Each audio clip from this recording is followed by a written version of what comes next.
Thank you very much, Raisa. We welcome you to the Methodist Church Hall as we begin the ceremony. We'll have the introductory portion of the ceremony. We hope that you'll be able to stay with us for this event.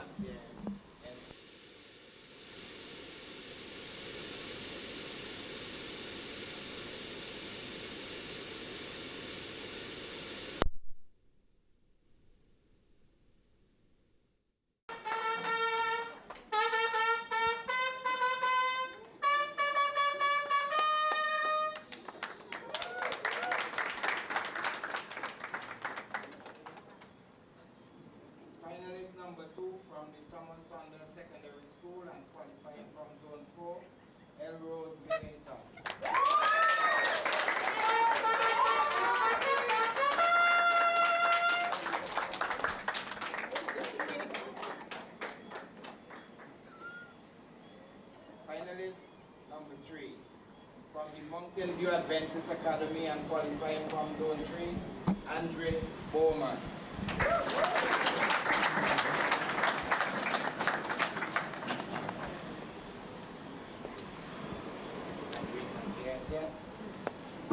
We will continue.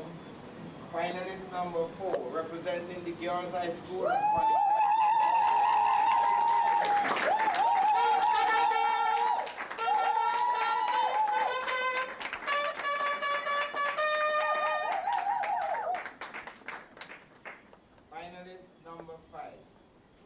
Zone 4 and representing the St. Martin Secondary School, Mr. Oscar Brown.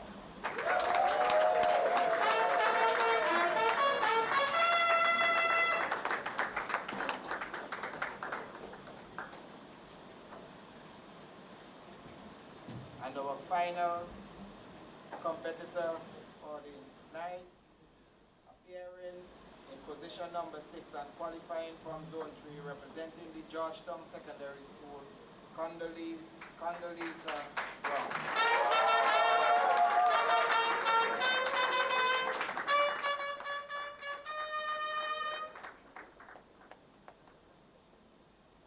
Please remain standing for the invocation by the Very Reverend Otis Nichols, Dean of the St. George's Cathedral, Kingston, after which we will have the playing of the national anthem of St. Vincent and the Grenadines, which will be played by the Barusan String Quartet, but it will be played through the system that we have.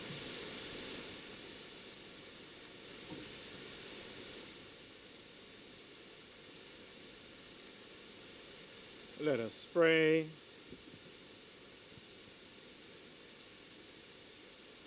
Dear wise and loving Father, let us first of all say thank you on behalf of all of those who are gathered here this evening. Thank you for your many abundant blessings upon them individually and us all collectively. Thank you for the gift of life itself,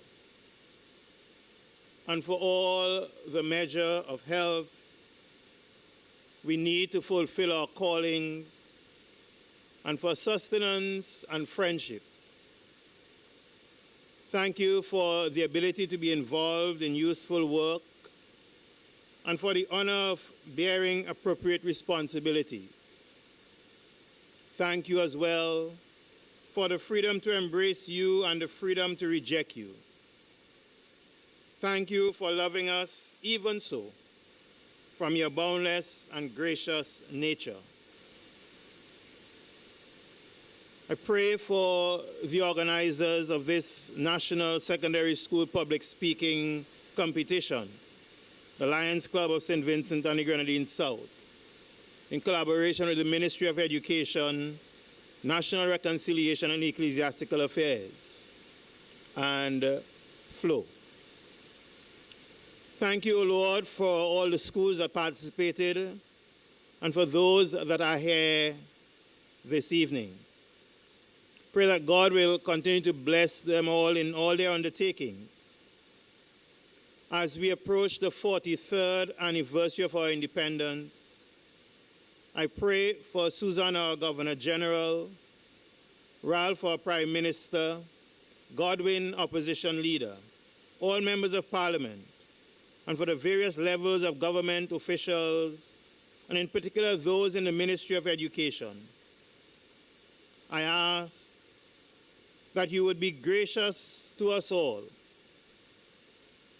and grant us wisdom amidst conflicting interests and the issues of our time, a sense of welfare and the true needs of our people. Give us a keen sense and a thirst for justice and rightness, confident in what is good and fitting. Give us all the ability to work together in harmony even when there is honest disagreement. And I pray personal peace into the lives of all those who are here and those for whom they have responsibility, and that they may have joy in their various tasks. In the scriptures, your followers were in debates with others that helped to bring clarity to issues and foster a spirit of mutual respect. Be with all the participants as they present their chosen topic. Governance systems around the world were challenged in response to COVID-19 pandemic. Many governments bungled the economic, health, and civil liberties response. Be with them in their chosen topic and the pertinent impromptu questions that will be asked. Touch their minds, O Lord, and erase the anxiety about doing well, and that they may represent in the finest way they can. You have called them to this task, and you will empower them with confidence to share their knowledge and experience with others in a way that ignites passion and excitement. And even if their voice box is not completely clear, that everyone receives the message in their hearts. We pray for all those who are still on their way to this venue, especially the missing competitor. Get him here safely, O Lord. And I invite you to join me now as we say, as our Lord Jesus taught us, Our Father, who art in heaven, hallowed be thy name.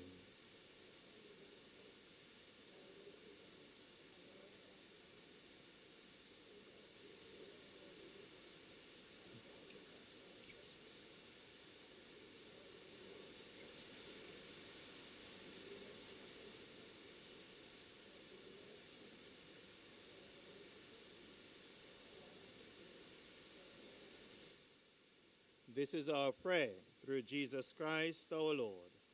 And make these words more than words, and give us the Spirit of Jesus. Amen.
Once again, we welcome you wherever you are to our live coverage of the Lions Club Flow St. Vincent South National Secondary School's public speaking final, and it's taking place here at the Methodist Church Hall in Kingstown, and we're about to get going with the competition.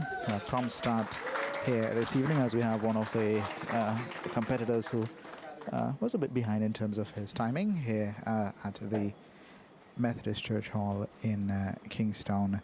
Joining me during the course of the broadcast will be Marika Batiste, who is the last winner of the competition from the year 2020, and along the way we'll get to find out about that whole experience while we await the competitors. So I invite you to stay with us, and must say thanks to Flo for making this coverage possible across the various platforms. Those who are viewing on television, those who are listening by way of radio, we welcome you and hope that you would stay with us. The chairperson of the proceedings this evening is Lion Junior Bacchus PMGF, and we hope that you'll continue to follow along with us. Our distinguished 6 finalists for this year's public speaking finals. Ladies and gentlemen, present here at the Methodist Church Hall, as well as those who are following us by way of virtual audience through the various media houses, our well-wishers and supporters who always follow public speaking, let me welcome you and say a special good evening to you. And in spite of the weather, you have been able to turn out here at this finals to give your support to our students. It is with an overwhelming sense of appreciation that I again welcome you to another Lions Club of St. Vincent South National Secondary School public speaking competition, sponsored by telecommunication company Flo. This year's competition is very dear to us, as we are back after 1 year without the competition. Last year, we know because of the volcanic eruption, we didn't have the competition at that time. But we also wish to congratulate our 2020 winner, Ms. Marika Batiste, who took the second spot in the 2022 Caribbean Tourism Organization Regional Youth Congress in the Cayman Islands in September. She deserves your appreciation. I will also take this opportunity to recognize and greet in a very special way persons who have gathered here this evening, as well as our viewers of VC3, all social media platforms, our listeners, and NBC Radio, Nice Radio, and WFM. I also want to recognize in our audience the Honorable Fitz-Alan Bramble, Parliamentary Representative for East Kingstown. Yes, give Fitz, our only parliamentarian present. Just a little bit of background in respect to Lionism. The organizers of this competition, the Lions Club of St. Vincent South, is part of an international organization called the Lions, which has as its motto, "We serve." The Lions Club of St. Vincent South is one of 3 Lions Club and 1 Leo Club making up the Lionistic family here in St. Vincent and the Grenadines. This esteemed organization of Lions Club began in 1917 initially as a network of people committed to ending preventable blindness.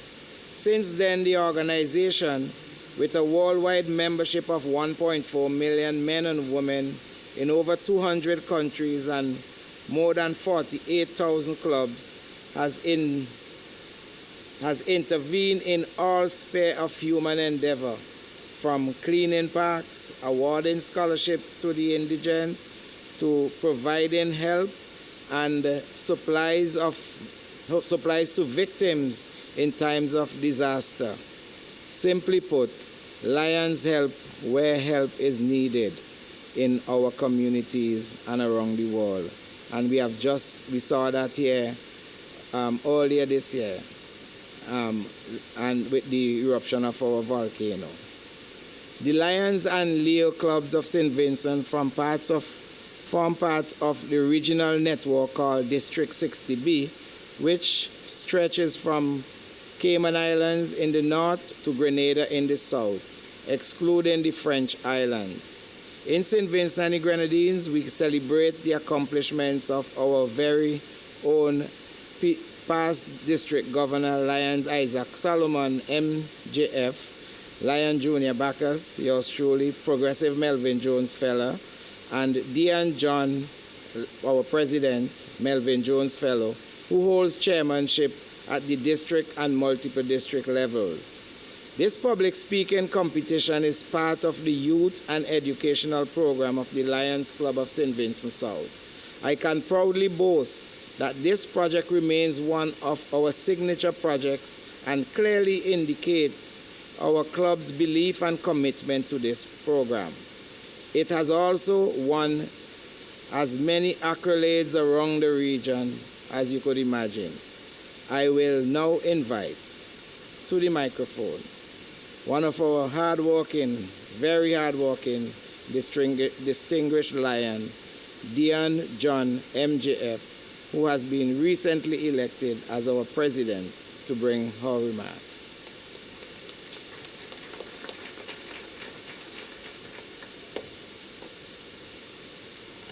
Mr. Chairman, the Honorable Curtis King, Minister of Education, Ecclesiastical Affairs and National Reconciliation, the Honorable Fitzbramble, Parliamentary Representative for East Kingstown, Mrs. Shelley Antony, Accountant Flo, Mrs. K. Martin Jack, Chief Education Officer, Lions and Leo presidents and members, judges, principals, teachers, parents, members of media, ladies and gentlemen in the virtual audience, participants, good evening. On behalf of the Board of Directors and members of the Lions Club St. Vincent South, it is my pleasure to make some opening remarks and to officially welcome you to the 22nd final of the Lions Club St. Vincent South Flow Secondary School's public speaking competition. As president of the Lions Club St. Vincent South, I feel extremely privileged to have been given this opportunity to kickstart this evening's proceedings. A special welcome is extended to the Honorable Curtis King, Minister of Ecclesiastical Affairs, Education and National Reconciliation, the Honorable Fitzbramble, Parliamentary Representative for East Kingstown, and the accountant representing our major sponsor this evening, Flo, Mrs. Shelley Antony. To the audience of well-wishers, parents, teachers, and students of various secondary schools, we are extremely happy to have you here to provide the needed support and encouragement to the participants in this evening's proceedings. To the listeners of the National Broadcasting Corporation, Nice Radio and WeFM, and the viewers of VC3 Television Channel 114, the social media pages, and we're adding for this year the Lions Club St. Vincent South social media page and that of Subdistrict 60B. We welcome you. Stay tuned. Great things are in store for you this evening. On behalf of the Lions Club St. Vincent South, I wish to express my gratitude to everyone for accepting our invitation to be here this evening. We missed everyone during the break last year. As we're all aware, this competition is held annually to encourage healthy discussion and debate among our secondary school students. We appreciate the hard work, sincerity, and dedication of their teachers, parents, and fellow students. Clearly, the growth of this competition wouldn't have been possible without the proactive efforts of the members of the Lions Club St. Vincent South, as well as our main sponsor, Flo. This competition forms part of the Ministry of Education's annual school calendar of activities and is a staple on the National Program of Activities for Independence annually. This day couldn't have been more special. And this evening, the Lions Club St. Vincent South will be launching a publication on the history of the Lions Club St. Vincent South National Secondary Schools Public Speaking Competition, our signature project. When our then President Lion Lennox Bowman in 1999 received the Sir Arthur Connell Challenge Trophy from Sir Arthur himself, marking a symbolic transition from the St. Vincent JCs to the Lions Club St. Vincent South, history was created. Over the years, our club, under the leadership of past and present Lions, have looked for ways to chronicle the history of this competition. And this evening, it's certainly been made a reality. I wish to congratulate the club for taking this bold step. Copies will be sold for a token contribution of $5, and all proceeds from its sale will go towards service projects and activities, and generally to help those who are in need in our community. Please permit me, at the end of my presentation, to present the first 3 copies, and the 4th will come when the winner is announced this evening. To the speakers at the head table, let me again congratulate you for reaching thus far. To get here means you're all winners. Perform tonight to your fullest potential, but most of all, enjoy yourself. The members of the Lions Club St. Vincent South are extremely pleased to have all of you here, and we welcome you wholeheartedly to this evening's proceedings. Do enjoy. Have a wonderful evening. I would like to make presentations to the Minister of Education, the Honorable Curtis King.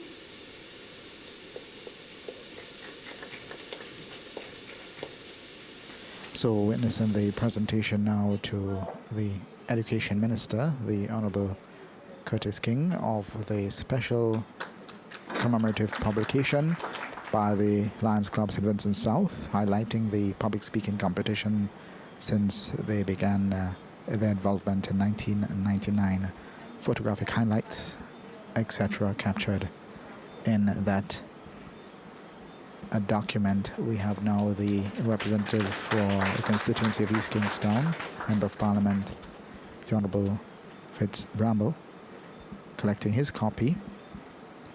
And we're told that another copy will be distributed to the winner of tonight's competition. Well, the 4th copy actually, as the 3rd copy has been given to the accountant of Flo, the major sponsor for this evening. And a few words from the president of the Lions Club South while she presents that. Marika, welcome to the broadcast. I know we have a very tight program tonight, but good to have you. Thanks for having me. And thanks for agreeing to join us tonight. And you're someone who experienced all of this firsthand, the whole competition. And I noticed the jitters in some of the speakers. They're up there and they're doing like this, you know. Trembling, trying not to show it. And you know that feeling all too well. Yes, I do. I remember you have butterflies just before you go on. But it's really important to try to keep them at bay, you know. So I hope they all keep it together and know that they got this. Trust their preparation. All right, so we're getting a bit of an overview of the competition at this time, so we go back to the main speaker. This says a lot about the value of this competition and the commitment of that company to the development of our young people. Simply put, we could not have done this project without sponsorship from Flo. I will now invite our acting country manager, Mrs. Shelley Antoni, to bring her remarks.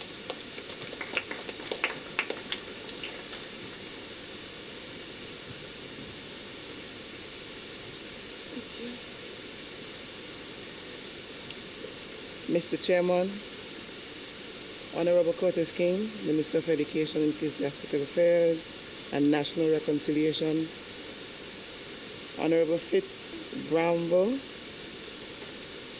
Member of Parliament, Representative for East Kingstown,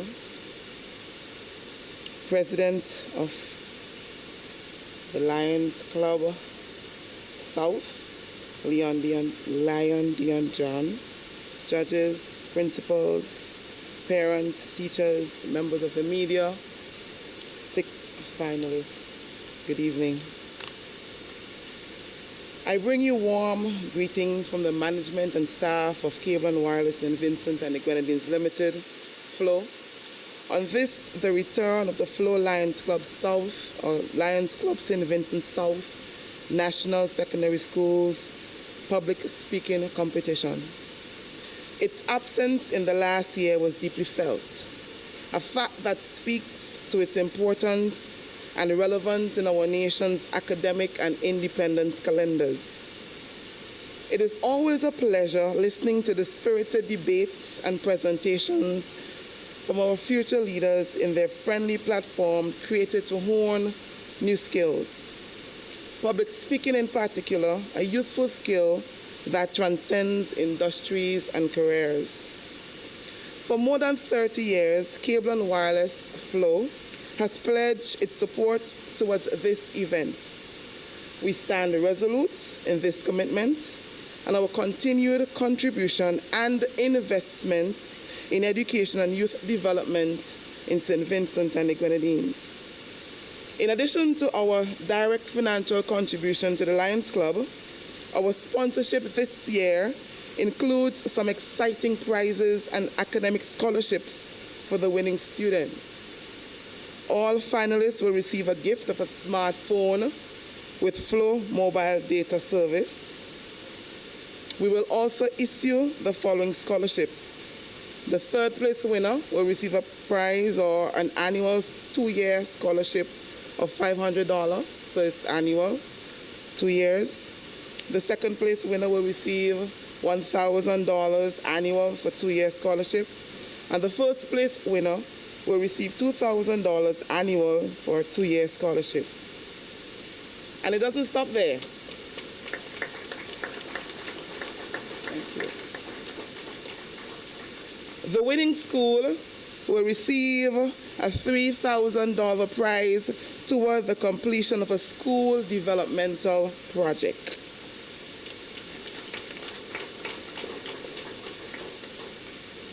Let me take this opportunity to congratulate all the 6 finalists and everyone who played a part in preparing them for this competition. Let me also extend a happy 43rd independence to the government and people of St. Vincent and the Grenadines. We too join with the words of Phyllis Punnett in declaring whatever our future brings, our faith in God will see us through. Thank you and good evening.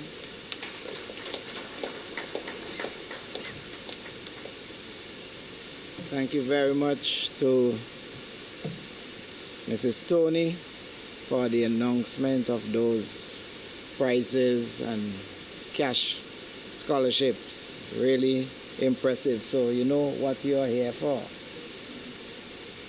Good competition. I will continue with our official remarks, and let me recognize that the Ministry of Education has facilitated the Lions Club of St. Vincent South for many years in the execution of this project. It is now a prominent fixture on the school's calendar of activities. And I want to add that this year, it was the Ministry of Education who was so determined to push us to make sure we have this year's competition. In particular, our Chief Education Officer, Kim Martin Jack. That shows their commitment. But let me welcome to the podium the Honorable Curtis King, Minister of Education, Ecclesiastical Affairs and National Reconciliation, to bring his remarks, since he has always been someone who follow and support public speaking. Put your hands together and welcome the Honorable Curtis King.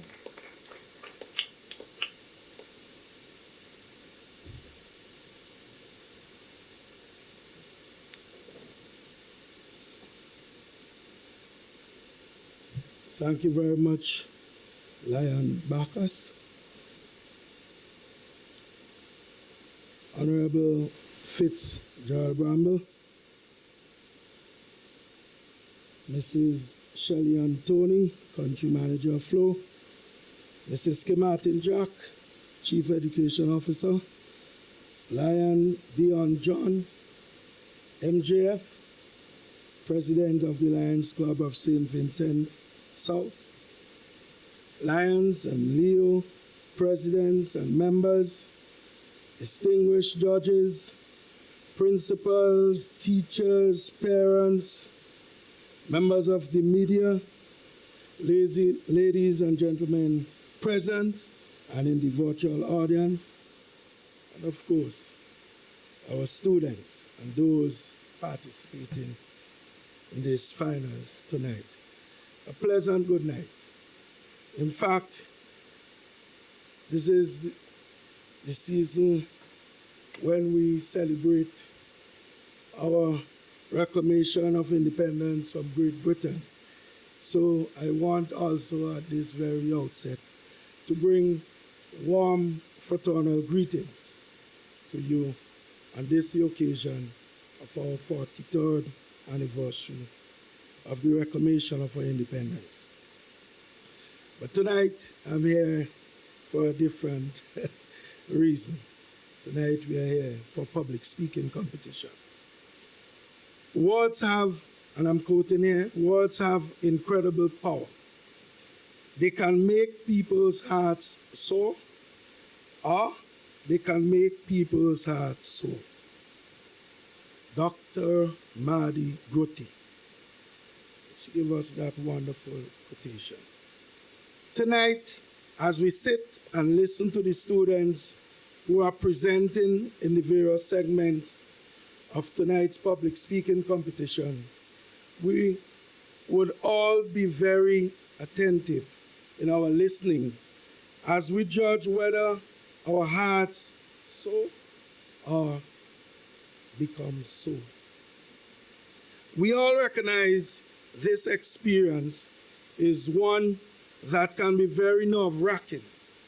Hence, we must applaud the students tonight for their bravery, for standing up and representing their various schools by taking this bold step of being part of this year's Lions Club Secondary School public speaking competition. The Ministry of Education and National Reconciliation counts it a pleasure to once again partner with the Lions Club South and Flow in this important and worthwhile venture. Indeed, I invite other organizations and the corporate sector to find ways of becoming stronger partners of the Ministry of Education and by extension, our nation's future, our young people. We firmly believe that this partnership will be mutually beneficial and is needed to ensure that schools continue to provide the high quality of education necessary to produce meaningful human resources who will contribute positively to the holistic development of St. Vincent and the Grenadines. This competition provides students with invaluable experiences, the ability to write, practice, and deliver a strong public speech for an unfamiliar audience is crucial to succeeding in most career paths. Additionally, this process helps students learn the value of research and presenting a well-informed argument, along with the importance of meeting an audience on common ground as a prerequisite of persuasion. Of course, it goes without saying that these young people this evening have honed their time management skills, given that they had to juggle tonight's preparations with their schoolwork and extracurricular activities. As such, all these skills will serve them well in their personal and civic life, not only as students, but as adults. The topic tonight, governance systems around the world were challenged in response to the COVID-19 pandemic. Many governments bungled the economic, health, and civil liberties response. Unquote. This topic is sure to provide an interesting discourse, and I am eagerly awaiting to hear from the students tonight their insight on this very important topic. We eagerly await your presentations as you seek to persuade us to your point of view, bolstered by your research. Students, always bear in mind that with regard to your delivery, the success of your presentation will be judged not by the knowledge you transmit, but by what the listener receives. Therefore, let what the listeners receive make their hearts soar. The Ministry of Education wishes you all the very best tonight. And while you may not all end up in the top 3 positions, you are all winners in your own right here tonight. May the best presentation win. Thank you very much.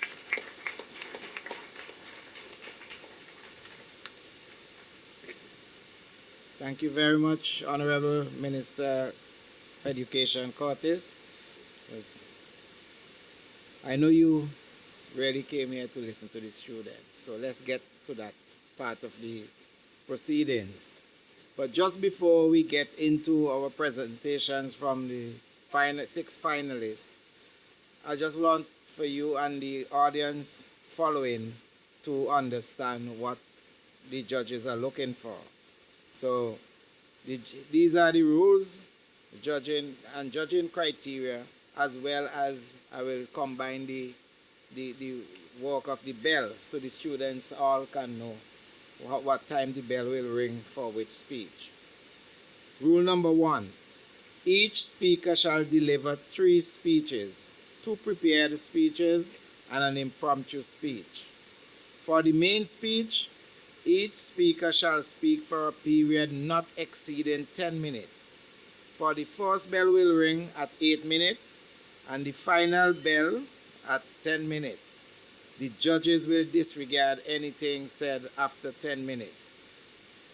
The protocol list that the students will be reading or sharing will not be timed, so that the timekeeper will not time you when you go into the protocol list. For the student prepared speech, each speaker shall speak for a period not exceeding 5 minutes. The first bell will ring at 4 minutes and the final bell at 5 minutes. For the impromptu speech, each speaker shall have 1 minute to consider the topic and no more than 2 minutes to present his or her remarks on that topic. Any speaker who utilizes less than 8 minutes of the allocated time for the main prepared speech shall have 5 points deducted from his or her total score. And that 5 points mean 5 points from each of the judges. And we have 5 judges. Participants could refer to prepared notes from which they can make their presentation. For the main prepared speech, participants not engaged in delivering their speech shall be absent from the room at the time the speech is being delivered unless he or she has already delivered his or her speech. 2 official timekeepers along with a panel of 5 judges have been appointed. I now move to the introduction of our distinguished judges. Judge number 1 is currently the marketing assistant at the University of the West Indies Open Campus. He is a former secretary-treasurer of the St. Vincent and the Grenadines Christian Council prior to joining the staff at the Open Campus. He worked with the Methodist Church Kingston Shatibele Circuit as its Christian Education Director for 10 years. He holds a Bachelor's of Arts degree in Theology from the University of the West Indies, Mona campus, and a Master's degree in Philosophy. In International Peace Studies from the Trinity College in Dublin. Our judge has a keen interest in social justice matters and issues related to the development of small island states. Ladies and gentlemen, I present to you Judge number 1, Mr. Ronnie Daniel. Let me indicate that the judges are being presented in alphabetical order. So there's none better than any. Judge number 2 holds a Master's of Science in Employment and Social and Public Communication from the London School of Economics and Political Science. She also holds a Bachelor's in Science in Mass Communication from the University of the West Indies. She has worked in all sectors of the media, local and regionally. As Senior News Editor at NBC Radio, formerly Radio St. Vincent and the Grenadines, Editor of the News newspaper, and as local correspondent for Canon News Agency, as well as the BBC Caribbean. She is a former communications officer at the East Caribbean Central Bank, ECSRC, and ECTEL. She was the communications consultant for the Medicinal Cannabis Authority, communication advisor for the Ministry of Education and the Environment during the COVID-19 pandemic, and a communication consultant for NEMO and the World Bank. She is the current host of BC3 flagship program, the Roundtable Talk. Ladies and gentlemen, I present to you Judge number 2, Miss Teresa Daniel.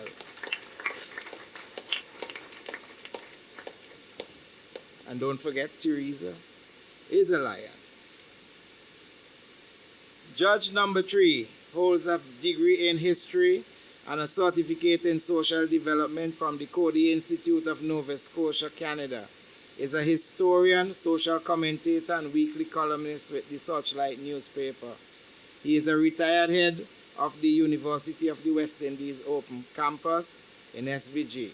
He is a former graduate teacher at the St. Vincent Boys Grammar School, coordinator of the Glebe Hill Development Project in Barely, coordinator of the Caribbean People's Development Agency, CARIPEDA, treasurer of the St. Vincent and the Grenadines Teachers Union, and president of the St. Vincent Football Association.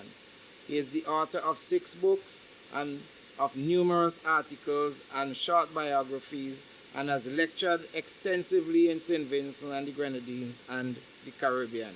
Ladies and gentlemen, I present to you Judge number 3, our Chief Judge, Dr. Adrian Fraser. Judge number 4 holds a certificate in teaching from the University of the West Indies. She is a graduate of Brunel University of West London, where she studied multimedia technology and design. She is a system analyst with the then Ministry of Telecommunication Science, Technology and Industry, and was instrumental in the formation of the official government website and intranet. She's trained in information technology, project management, organizational and development change, and leadership. She is the director of the Public Sector Reform Unit in the Ministry of the Public Service, Consumer Affairs and Sports. Ladies and gentlemen, I present to you Judge number 4, Mrs. Emma Jackson. Our final judge has recently concluded his tenure of 9 years as Assistant Secretary General of the CARICOM Secretariat, where he headed the Directorate of Human and Social Development for the region. He has dealt with matters related to public health, education, culture, sustainable development, climate change, just to name a few. He has participated in CARICOM teams' efforts in management of the COVID-19 pandemic, developing protocols and public health measures to control the spread of the COVID-19. He is a public health physician and has served as Minister of Health of St. Vincent and the Grenadines from 2001 to 2010. He has served also as Minister of Foreign Affairs between 2010 and 2013. Ladies and gentlemen, our final judge, the distinguished Dr. Douglas Slater.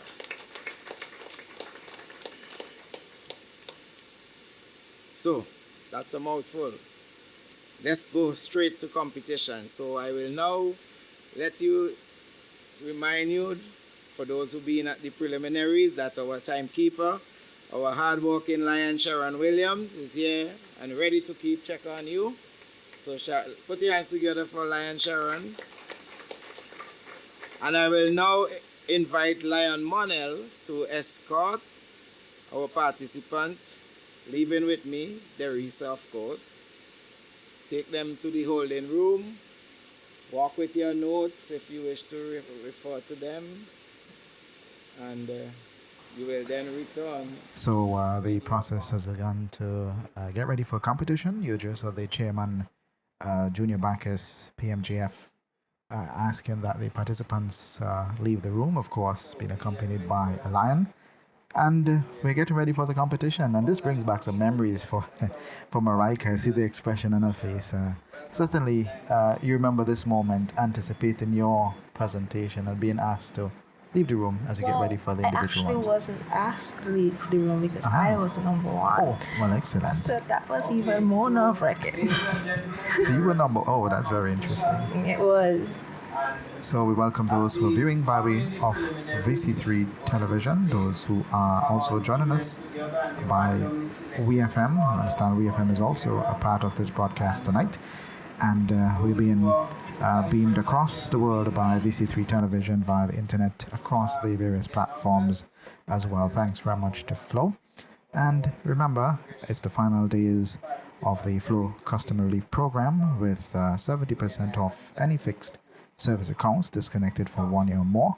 So for more information, feel free to step into a Flo location, get reconnected, and remember, some terms and conditions apply. Flo keeps you connected. Coverage coming to you across the platforms with good wishes of the Flo St. Vincent Limited. The main topic there, just mentioned by the chair, governance systems around the world were challenged in response to the COVID-19 pandemic.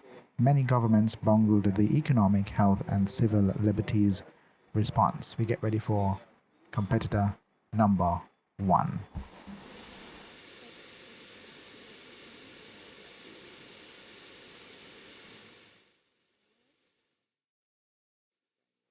And of course, we begin with the prepared speech segment.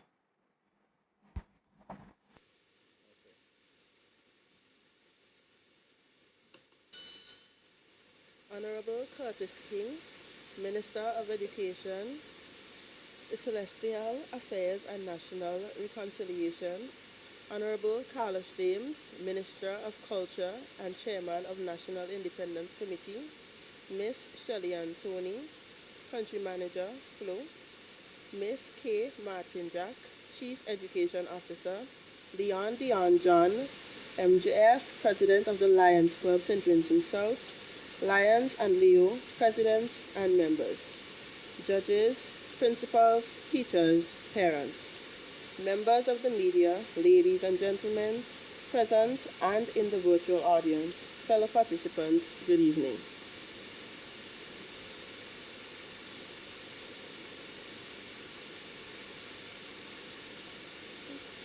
Mr. Chairman, I appreciate the timelessness of the topic to be addressed. Governance systems around the world were challenged in response to the COVID-19 pandemic. Many governments bungled the economic, health, and civil liberties response. During the October period last year, around this same time, there were talks of a vaccine mandate for all frontline workers. As a student, I thought that this mandate would not affect me. That was until I realized teachers were labeled as frontline workers, and that meant my education would be disrupted. After further pondering, it drove home the point that my mom has to take the vaccine to keep her job. Wow. That meant life for me can change if she doesn't take it. The Caribbean has had to weather many storms in the past, but none that unleashed impacts quite like COVID-19. Governments around the world have been troubled with the factors of this pandemic that led to them designing and implemented rapid response to COVID-19. In this effort, they were faced with three extraordinary challenges. Firstly, a public health emergency to contain the virus, including identifying and treated infected populations. Secondly, widespread food and livelihood insecurity due to mandated stoppage of economic activity and the resulting disruptions of food supplies. And thirdly, adoption of emergency powers to address the crises and maintain public safety. COVID-19 was an unprecedented public health emergency with associated significant economic impacts. Understanding the economic forces at work is essential to planning a way forward for the region. During the emergency stage, the primary focus of governments was on safeguarding livelihoods and public health. Under these circumstances, crucial oversight and key controls suffered, especially as public financial management systems were adapted to be responsive and flexible. Mr. Chairman, the first recorded case of COVID-19 in SVG was on Wednesday, 8th April 2020. By the end of the year, the number of confirmed cases had climbed to 115 persons. Here at home, the Vincentian economy, like many others, experienced reduced productivity, depressed retail and commercial activity, non-existent tourism, and increased unemployment as the immediate result of the COVID pandemic. However, our governing body set certain economic policies in place to cushion the impact of COVID-19. A number of Vincentians received income support through either the displacement supplementary income or the unemployment benefit. The Love Box initiatives, which utilized church and NGO networks to distribute boxes of local agricultural produce to vulnerable families across St. Vincent and the Grenadines. A six-month moratorium program for the payment of principal and interest on various consumer and business loans. The further moratorium on water and electricity bills is also provided relief to Vincentians during this difficult period. These policies were very much similar to policies developed by nations like the USA and Canada.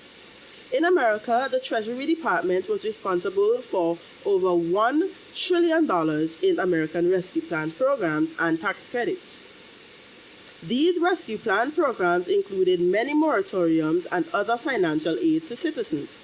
Although these policies were a quick response, the pandemic still had a negative impact on SVG and the world at large. The pandemic took a heavy toll on our tourism sector, which declined steeply by 55% due to lockdown policies and testing requirements. At the same time, the lack of tight restrictions on economic activities meant that businesses continued to operate during the year. Lower revenues and higher public spending associated with crisis response measures weakened the fiscal and debt positions. By the first quarter of 2021, St. Vincent and the Grenadines reached 1,750 cases with 10 related deaths. St. Vincent and the Grenadines chose not to close their borders, but this decision did not have much impact because other nearby countries had chosen to close their borders.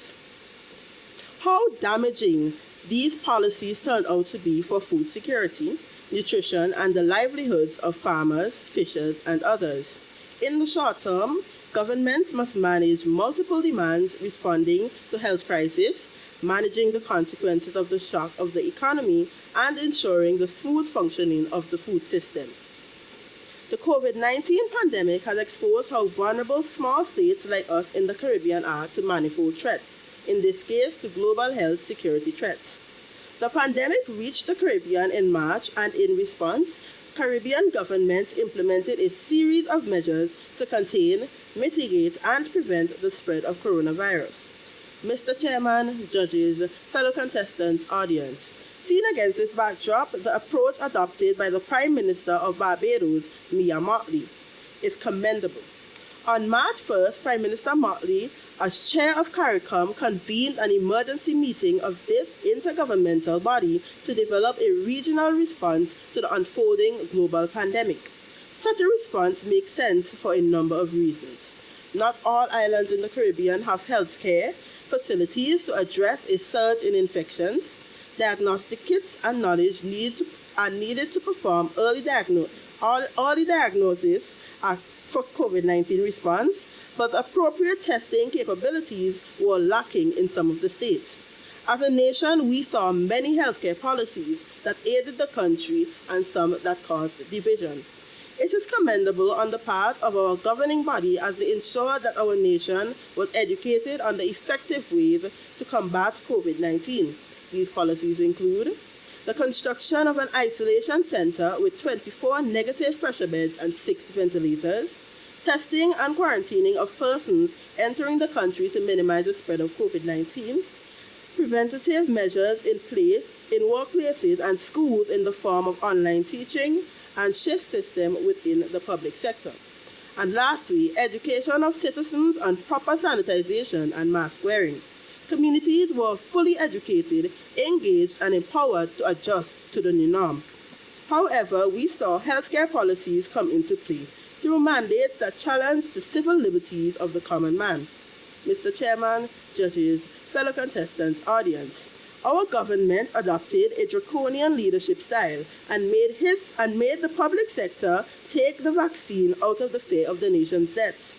This was strongly criticized by most, and even to this day, some persons stated their civil liberties were violated since it was the wee hours of the morning this mandate was passed when most citizens were asleep. This decision came about due to guidelines set in place by the CDC. This policy was also adopted by many of our fellow Caribbean nations and developed countries alike. My personal opinion is that the medical agencies like the CDC are the ones that bungled our approach of government. Instructions were conflicting and kept changing constantly as more information came in. Further, the dynamic nature of COVID-19 as it kept mutating made it difficult to keep up with. St. Vincent has lost many civil servants because of this said mandate, which caused a loss of productivity in the civil service. Mr. Chairman, judges, fellow contestants, audience, the COVID-19 response approach was bungled by all parties involved, not merely the government. COVID-19 was novel and as a result led to rash, unprecedented and uninformed decisions by governments, the CDC and health authorities. Recovery post-COVID-19 must be based not just on national policies, but also on a thoughtful regional strategy. There ought to be a think tank brought together to assist CARICOM in developing such a strategy. Reopening airports, seaports, hotels, etc. should have been coordinated at the regional level. The region as a whole has to be prepared for the projected return of tourists and businesses in the post-COVID-19 world. That means coordinating a plan to take advantage of what some economics are billing as post-pandemic rebound. I believe that with leaders like Prime Minister Mia Mottley, there is a glimmer of hope that regional integration will be strengthened as a result of this pandemic. The pandemic is indeed a cosmopolitan moment for Caribbean regional integration. Let's hope these small island states heed the call to build resilience into their regional institutions so that these countries can be better equipped to address health threats, vulnerabilities, and pandemics in the future. I thank you.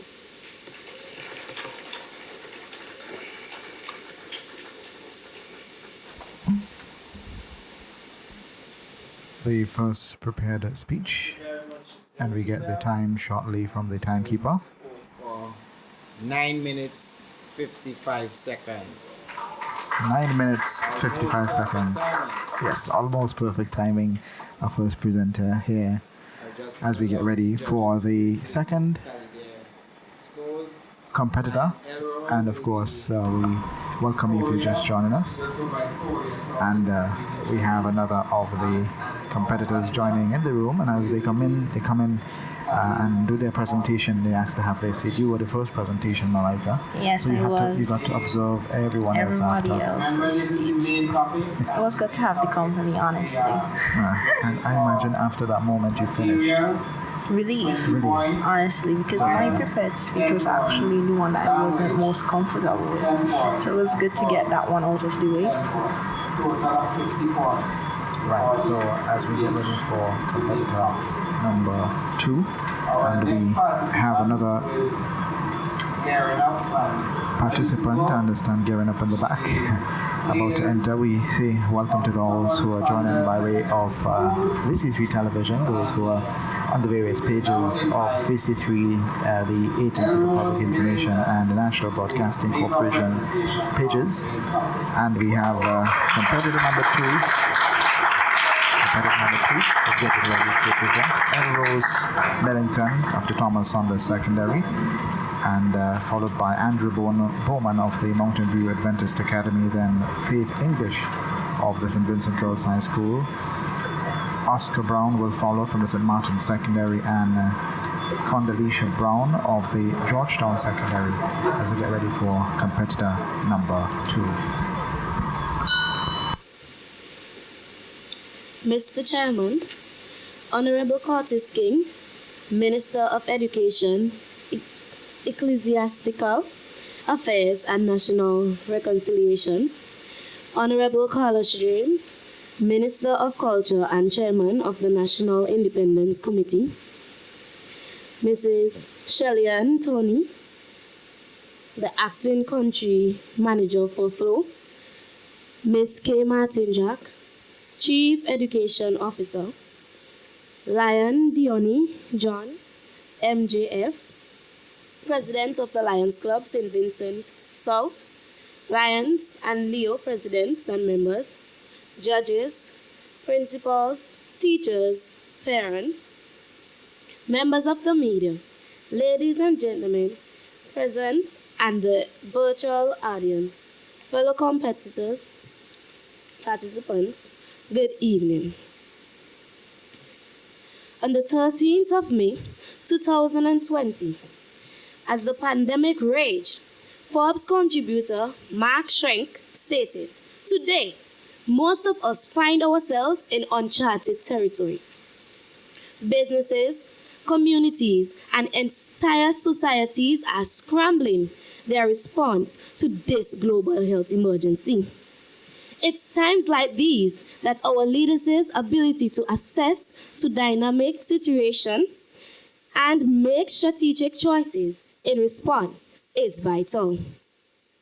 Mr. Chairman, as we reflect on the response of our world leaders to the coronavirus pandemic, what do we see?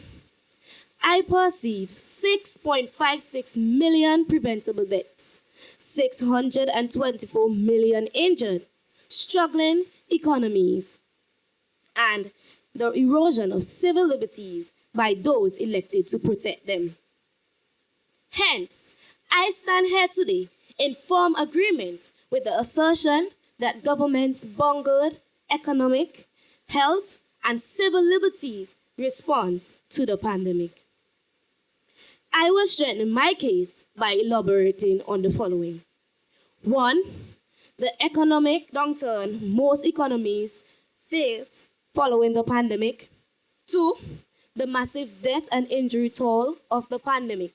And 3. The infringement of human rights to education. Mr. Chairman, permit me to define the following key terms. Firstly, governance.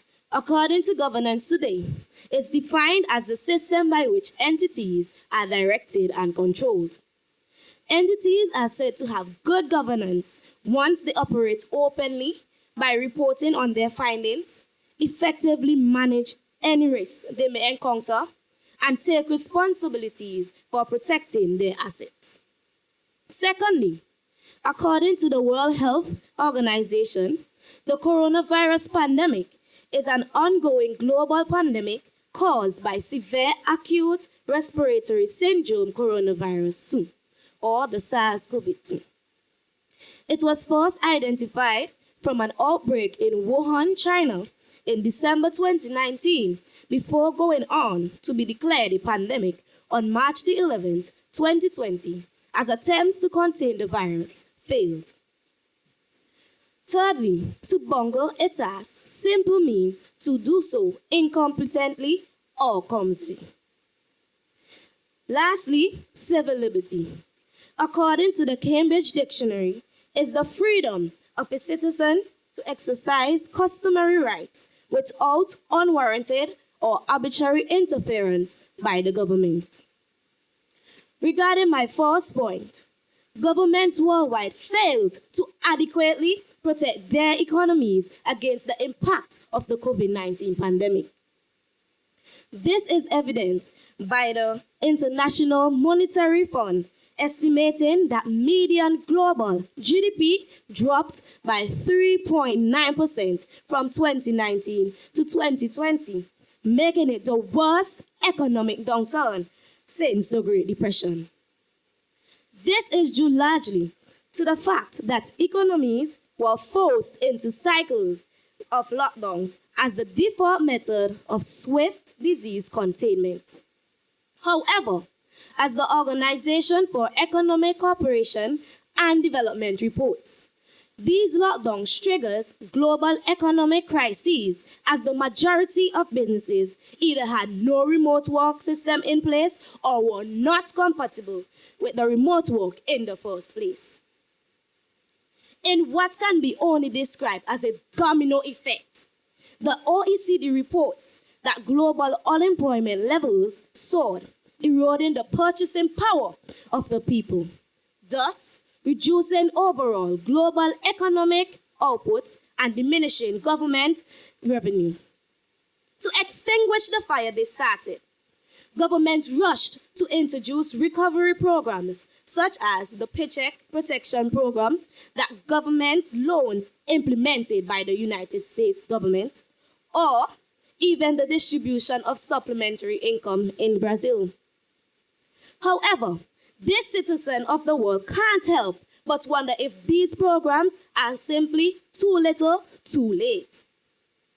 Our world leaders should have had the foresight to implement these programs proactively.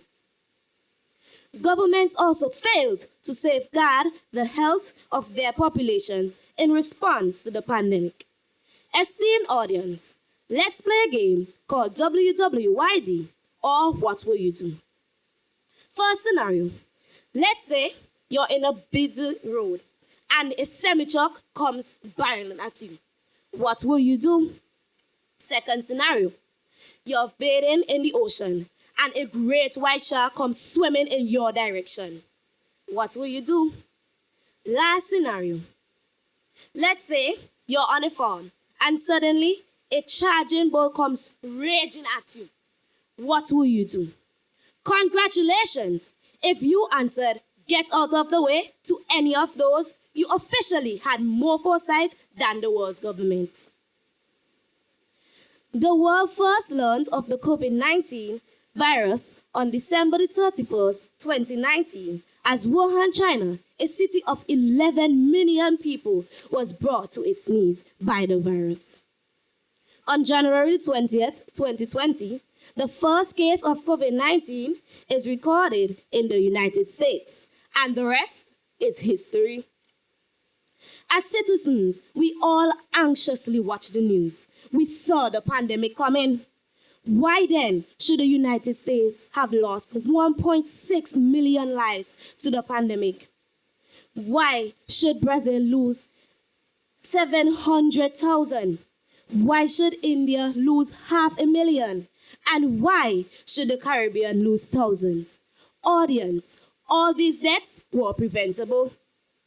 We saw this threat coming. Why couldn't our government? Had government sought to tackle this emerging health crisis immediately via the temporary closure of all borders and the heightening of international cooperation towards finding a solution, millions of lives could have been spared, and 624 million will not be left recovering from COVID-19 today.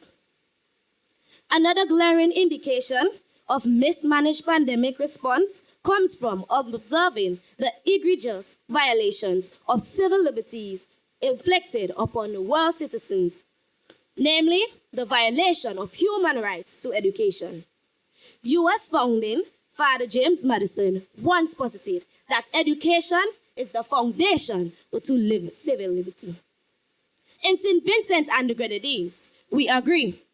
According to the number 34 of the St. Vincent and the Grenadines Education Act of 2006, Part 3, Division 1, Subsection 14, titled Right to Education, all persons in St. Vincent and the Grenadines are entitled to receive an appropriate education to their need. However, in response to the pandemic, governments rushed to switch to virtual learning without providing the requisite technological tools and resources needed for students to access virtual learning platforms. This effectively turned students' right to education into a privilege, as students from lower socio-economic backgrounds were displaced. For example, in Jamaica, in 2020, the president of the Jamaica Teachers Association, Jasper Gabriel, lamented that a survey among 2,100 teachers revealed that only 40% of students had a device, such as a laptop or a smartphone, that will allow them to connect digitally. To put this into perspective, this translates to over 300,000 Jamaican students without a device. Mr. Chairman, education is the passport to the future, but too many governments were comfortable leaving these children in the past. As I conclude, Mr. Chairman, our governments have been entrusted with the power to lead us, act in our best interests to keep us safe. However, they have failed miserably. Their eagerness to force countries into cycles of lockdowns without providing the crucial aid for homes and businesses devastated many economies. Their gross inaction allowed the pandemic to breach their borders, costing millions of lives. And furthermore, their failure to provide technological infrastructure to all students violated students' inalienable right to education. The truth is, governments failed to make decisions with the long term in mind, and so economies, public health, and civil liberties were left paying the price. I thank you. Competitor number 2, Elrose Millington from the Thomas Saunders Secondary School. And we get the official time now. Very much. Elrose from the Thomas Saunders Secondary School. She spoke for 10 minutes and 24 seconds. 10 minutes and 24 seconds, of course. There's a 1 minute for the protocols at the beginning. So if you're timing at home and you realize you get 11 minutes, that's because you have a 1 minute allocated to the protocol list. We say welcome to you wherever you are. We continue with our coverage of the Flow Lions Club South National Secondary Schools Public Speaking Competition as we get ready for competitor number 3 of the 6 here this evening. So far we're going very well. Yeah, I think Marika? so. I could tell she was nervous at the beginning, but she seems to There's a bungle very tiny bit of nervousness with them, not a whole lot, But that comes with the territory. the judges are very busy making their notes, and we expect with the esteemed panel of judges that we'll have some very representational results at the end of the competition. I don't envy their job. No, at all. I don't, not tonight. We get ready for competitor number 3. Mr. Chairman, Honorable Curtis King, Minister of Education, Ecclesiastical Affairs and National Reconciliation. Honorable Carlos James, Minister of Culture and Chairman of the National Independence Committee. Mrs. Shelley Anthony, Country Manager, Flow. Mrs. Kim Martin Jack, Chief Education Officer. Lion Dion John, MGF, President of the Lions Club St. Vincent South. Lions and Leo presidents and members, judges, principals, teachers, parents, members of the media, ladies and gentlemen, present in and the virtual audience, fellow participants, good evening. The topic of our discussion tonight is captioned, and I quote, "Governance systems around the world were challenged in response to the COVID-19 pandemic. Many governments, they bungled the economic, health, and civil liberties response." Chairperson, in order to make a pronouncement or draw any conclusions, we must first, 1. Try to get an understanding of what were the challenges governance systems faced in response to the COVID-19 pandemic, and 2. Carefully examine the government's economic, health, and civil liberties response to the challenges posed. When these are done, we will then be in an informed position to then determine whether or not the government truly bungled the economic, health, and civil liberties response. Now, what were the challenges?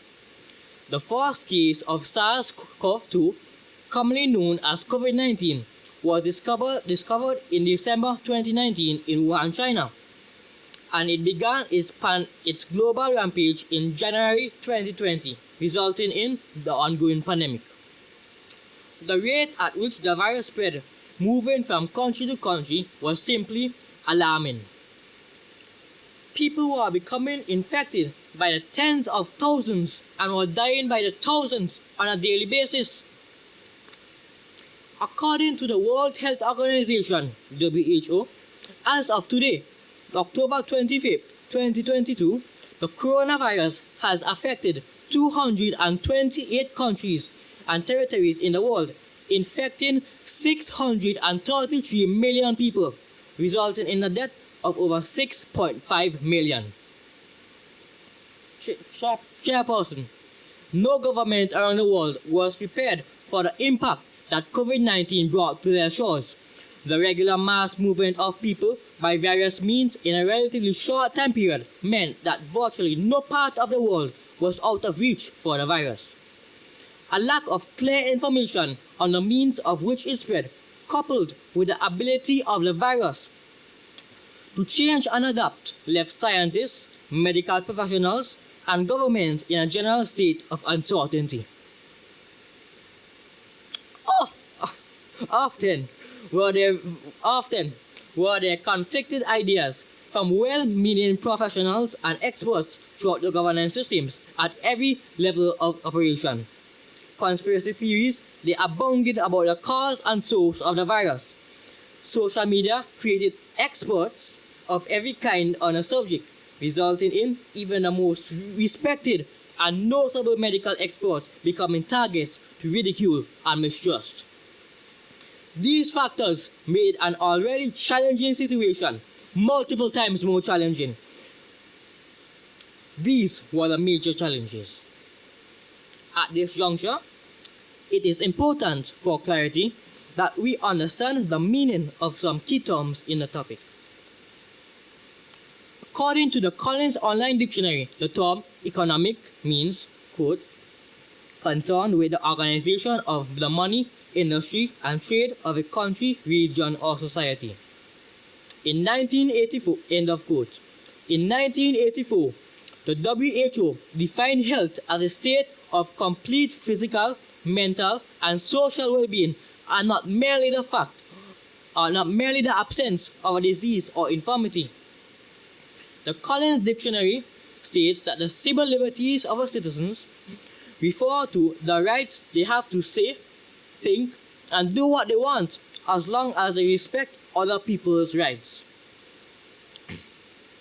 So, what were the government's response to the challenges posed by the COVID-19 virus? Guided by the WHO, governments around the world responded by promoting various health protocols, including proper hand washing and sanitizing, wearing of face masks and other personal protective equipment, PPEs, testing, social and physical distancing, restrictions on social gatherings, travel restrictions, isolation, etc. while we must commend governments for the response, the question we need to answer is, were these measures implemented effectively in a timely manner, or did the governments bungle their response? Chairperson, it was obvious early in the pandemic that mask wearing and social distancing were keys to slowing the spread of COVID-19. As a matter of fact, between January 10th to 12th, 2020, WHO published a comprehensive package of guidance documents for governments and repeatedly called for action. Many governments were slow in implementing and mandating these recommendations. On March 11, 2020, the WHO Director General in a major address stated the following, quote, "Deeply concerned both by the alarming levels of spread and severity and the alarming levels of inaction, WHO made the assessment that COVID-19 could be characterized as a pandemic." End of quote. This slow response was very unfortunate. Chairperson, some of the actions implemented by the governments, particularly measures such as lockdowns, travel restrictions, and curfews, naturally created an economic crisis. Countries that depended heavily on tourism and the service industry went into an economic nosedive. Many small businesses collapsed. The International Labour Organization, ILO, estimated that half of working people lost their jobs in the lockdowns. This cost the global economy US $10 trillion. Is it possible that some of these negative repercussions might have been averted had the governments been more proactive in their response? Chairperson, the health measures implemented also created a civil liberties crisis. Naturally, there were pushbacks, and the governments responded by legislating and imposing mandates which naturally impacted the civil liberties, the rights of the citizens. As the pandemic intensified, it was obvious that governments and citizens were in a state of panic. Everyone wanted a cure and treatment.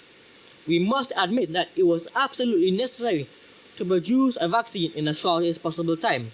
However, a process that usually takes 5 to 10 years was done in months, just a few months. Granted, there are modern technologies now available, but to conclude a scientific process without sufficient scientific significant data, and for governments to then legislate that citizens must subject themselves to the vaccine produced in this manner or suffer severe consequences, is irresponsible and a violation of human rights. Chairperson, on May 10, 2021, the Food and Drug Administration, FDA, wrote to Pfizer, stating that the authorization was given only as an investigational vaccine in emergency use only, and not for the treatment of COVID-19. Additionally, around September 2021, Pfizer claimed that the vaccine was 91.3% effective. 2 months into their use of vaccine, scientists were saying that this efficiency was far from the truth. Vaccinated people were still becoming infected, still becoming severely ill, and were still transmitting the virus. How can the government have all this knowledge and still impose this response upon the citizens? I suppose this crisis was an emergency. I believe that data available was a clear indication to the government that it was necessary to take a step back and re-examine their response. Perhaps greater emphasis should have been placed on health education. In conclusion, Chairperson, 8 to 10 minutes is not sufficient enough for me to delve into specific government response. I truly believe that there are those who will have responded more responsibly. The Oxford Dictionary defines bungled as a task carried out clumsy or incompetently. It is my humble opinion that the statement by the Director General of WHO on March 11, 2020, lamenting the inaction of governments, at least in the initial stages of the pandemic, as well as the facts that I have presented, clearly indicate that there was a definite bungling of response by the governments. I thank you.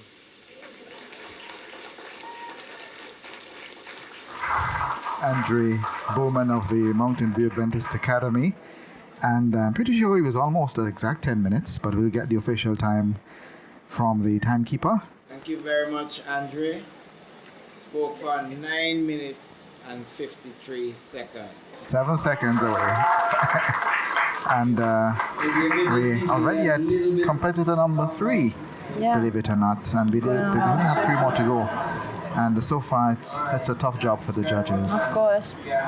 But that's the kind of competition you want and you expect from them. Indeed.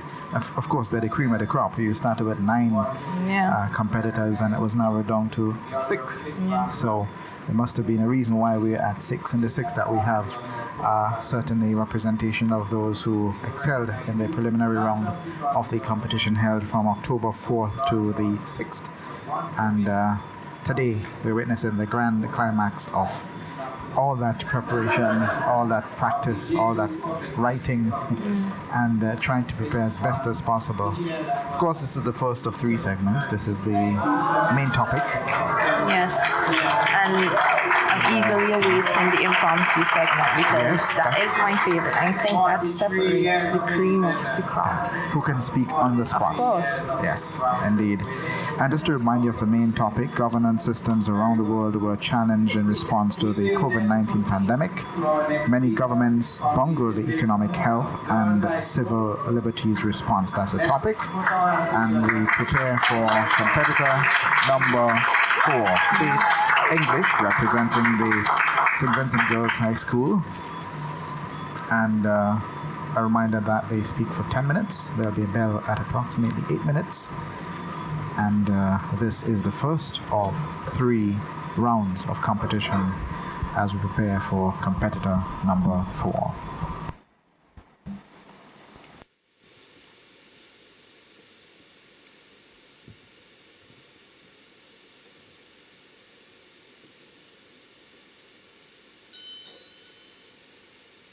Mr. Chairman, Honorable Curtis King, Minister of Education, Ecclesiastical Affairs and National Reconciliation, Mrs. Shelley Antoni, Acting Country Manager of FLO, Mrs. K. Martin Jack, Chief Education Officer, Lion Dion John, MJF, President of the Lions Club St. Vincent South, Lions and Leo presidents and members, judges, principals, teachers, parents, members of the media, ladies and gentlemen, present in the virtual audience, fellow participants, good evening. COVID-19, also known as the deadly coronavirus, quietly crept up on the world and caught us all pants down. Do you remember that dark point in time where it was said that black people could not contract COVID-19 because of skin color? That dark point in time where the main discourse was whether Jeff Bezos or Bill Gates was the cause for the pandemic. Those early months where people fought over toilet paper and stockpile groceries. Handling COVID-19, especially at the birth of the pandemic, was absolutely nothing to be taken lightly. False information spread like wildfire. Whether it was a viral post you saw on Facebook or chain mail you received on WhatsApp, bonus points if it claimed to come from a doctor, I think we can all agree that the beginning of the pandemic was chaotic, and these fictitious statements did not make it any easier. As such, governance systems around the world were challenged in response to the COVID-19 pandemic. Many governments bungled the economic, health, and civil liberties response. So, what does it mean to bungle? The word bungle means to carry out a task clumsily or incompetently. For instance, in China as of 2020, experts described the mandatory citywide lockdown as clumsy. because hours before it began, a mass of 5 million people left the city of Wuhan, completely defeating the lockdown's purpose. Need I remind you of an instance locally in December 2020 when multiple super yachts and hundreds of people entered the nation of St. Vincent and the Grenadines for a wedding that took place on the island of Mustique. These visitors came from parts of the world such as North America and Europe, where COVID-19 was much more rampant than here in SVG. Very soon after, the number of COVID-19 cases reported locally drastically increased. This trend of rising numbers continued, and after several Christmas parties and events, there was a marked spike in community spread cases. This influenced the decision for Vincentian students to attend school using online platforms for the next school term. Although some might say it is human nature to point fingers and place blame, we must note that at a point in time, not even the WHO, the World Health Organization, knew what to do. It struck fear and apprehension in the hearts of the people the world over. Localized outbreaks that moved swiftly, masks and social distancing, devastating waves, initially downplayed by authorities. Sounds familiar, right? COVID-19, right? Wrong. I'm referring to the Spanish flu of 1918, over 100 years prior to COVID-19. Imagine having guidance like that, a literal template, and then act as if COVID-19 is a new and fresh concept. So, let's discuss the real meat of the matter here. And no, I'm not talking about whether COVID-19 originated from a man that ate bat soup or a secret government agency trying to make a few extra dollars from the suffering of society. Rather, why we are still suffering from the repercussions of poor, clumsy, and incompetent governance due to COVID-19. I'm sure everyone is familiar with the term domino effect. But to clarify, domino effect, or chain reaction, is the cumulative effect produced when one event sets off a chain of similar events. From this, it can be said that the series of unfortunate events, such as lockdown, financial losses faced by businesses and entire economies, as well as loss of millions of lives globally, are all a part of the pandemic's domino effect. The pandemic has not affected all firms and industries equally. Industries that rely on personal interactions or travel, such as airlines and hotels, have been hit hardest. SVG, the only country in the Caribbean that did not close in its entirety, while everyone else put on a state of public emergency, did not suffer large financial losses compared to other countries that locked down for public health reasons. The COVID-19 pandemic confirmed the theory that governments from every part of the world struggle between choosing the well-being of their citizens and the saving their economy. This was evident in our neighboring island of Grenada, whose government made a bold move with regard to their borders. It is a well-known fact that the island of Grenada relies heavily on tourism for revenue, as it is responsible for 57% of their economy. So, when the government closed their borders to international commercial traffic in the months of March to August 2020, they were taking a massive economic risk in the name of public health. And they were successful, as this initiative kept their number of cases controlled. However, when the local airport reopened, the number of cases soared to new heights, putting public health at risk. So you would think, after rising cases, that they would reverse their decision, right? Wrong. They only did slight damage control by banning international travel from the UK to reduce cases. The bungling of the economic situation in Grenada had a direct negative impact on public health.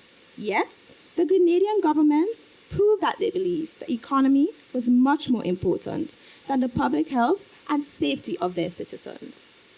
Of course, we cannot thoroughly discuss the response to COVID-19 without addressing the vaccine.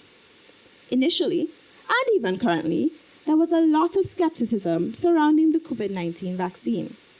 If you take the vaccine, you're getting dead in 2 years, they said. Me not take the vaccine, it's a microchip from Bill Gates, they said. Even former president of the United States, Donald Trump, spewed anti-vaccination sentiments during his presidential term. Donald Trump, a shepherd with a magnetic flock, had to double back on his previous statements to encourage his resistant flock to get vaccinated after spiking COVID-19 cases in the US. Now that was clumsy. To spread misinformation in such an astronomical place of power, knowing millions of people swear by your word and understanding that your word reaches billions of people worldwide. Not only is it clumsy, but it was downright incompetent behavior. Our very own Prime Minister urged citizens to take the COVID-19 vaccine in early 2021.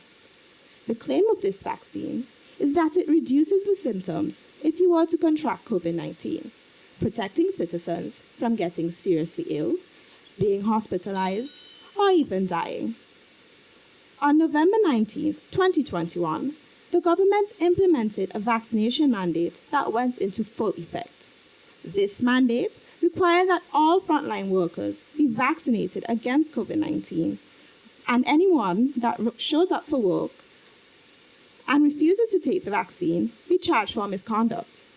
This caused many public servants, including nurses and doctors who risked their lives in the heat of the pandemic, to be terminated.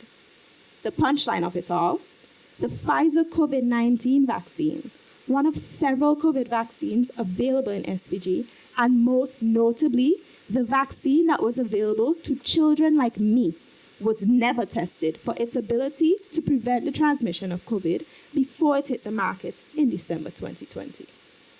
It is evident that many governments across the world bungled the economic, health, and civil liberties response during the COVID-19 pandemic. A pandemic of this nature and size sent shockwaves across the world and left us all clueless and confused at different points in time. However, the WHO had no right to be confused, especially when history is a simple Google search away. Precedence was undoubtedly there, and the question remains, why wasn't it used?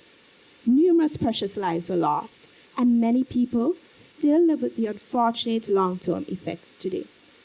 The COVID-19 pandemic evidently did not discriminate against who caught it, and taught us all a valuable lesson, which I hope was well received. Ladies and gentlemen, I thank you. Competitor number 5 from the 4, sorry. Number 4 from the St. Vincent Girls High School, Faith English. Let's get the time. The Girls High School, she spoke for 9 minutes and 50 seconds. All within the range of 9 minutes 50, 9 minutes 53, 9 minutes 55. That's what you want, because you don't want to go over and you don't want to go under, because then there's where you lose points. And if you go beyond, you get penalized, and you go under, you lose 5 points from each judge. Yeah, so wouldn't want to be in that situation. No. So I think a lot of practice is involved in making sure that you get, yes, of perfected. course, because you have to go over and try to make sure you modulate your voice in the right tone and ensure that you don't go over. Prepare for this at Martin Secondary School, Oscar Brown. This broadcast coming your way with the good wishes of Flow. It is the Flow Lions Club St. Vincent South National Secondary Schools Public Speaking Final at the Methodist Church Hall in Kingstown as we prepare for the next competitor.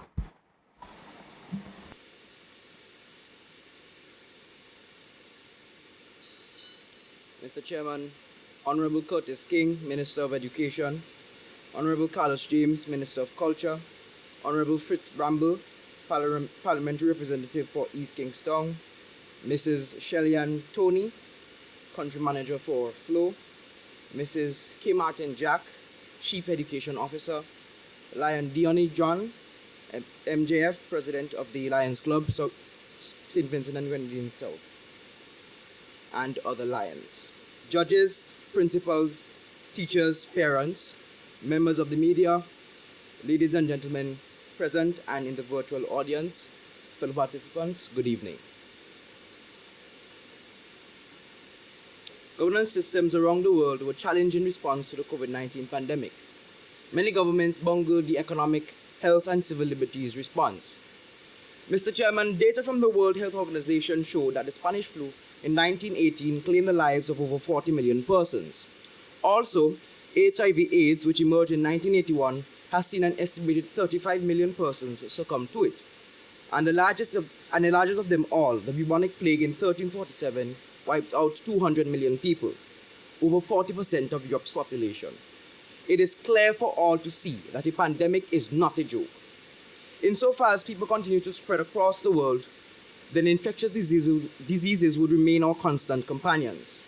However, what is also constant are the emerging technologies which allow us to improve our healthcare systems and to understand the factors that incubate pandemics, thus better preparing us to respond to their outbreaks and the resulting high death rates.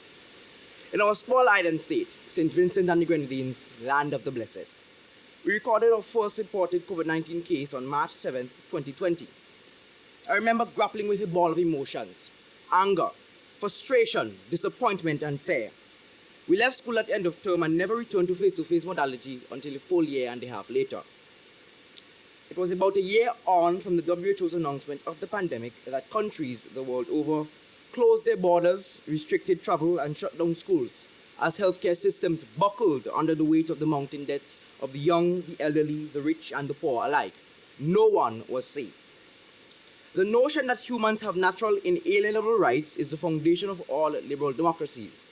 However, according to David Yang, when societies are faced with major crises, and I quote, the trade-offs between individual civil liberties and societal well-being becomes acute and inevitable. End quotation. It is in light of this that I proffer that the steps taken to prevent and control the spread of the COVID-19 disease and to protect the health and safety of all were justified and must not be seen as having curtailed the economic, health, and civil liberties of individuals despite the appearance of such. Mr. Chairman, the responses by governments globally to the COVID-19 pandemic took three distinct approaches. Number one, the red button panic mode approach.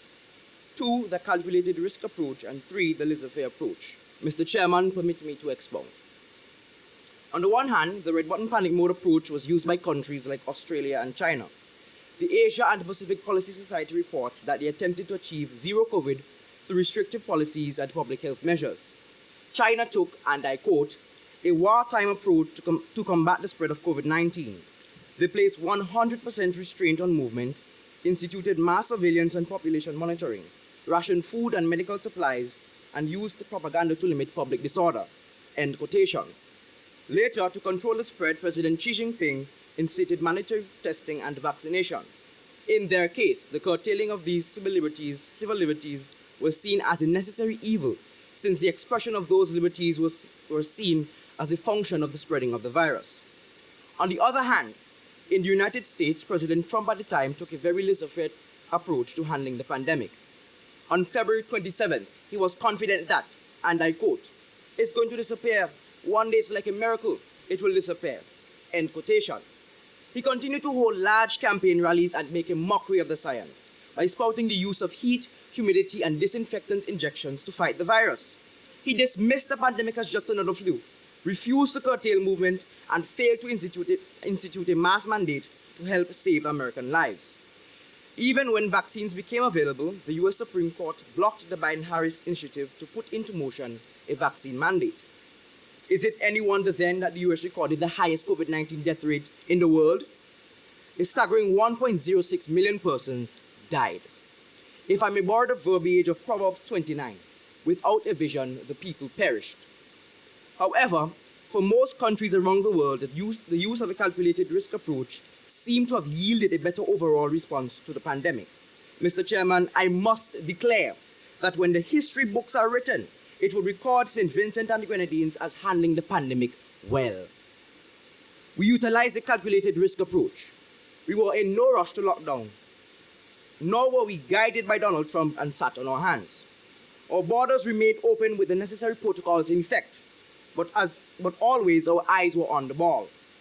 Mr. Chairman, we listened to the science.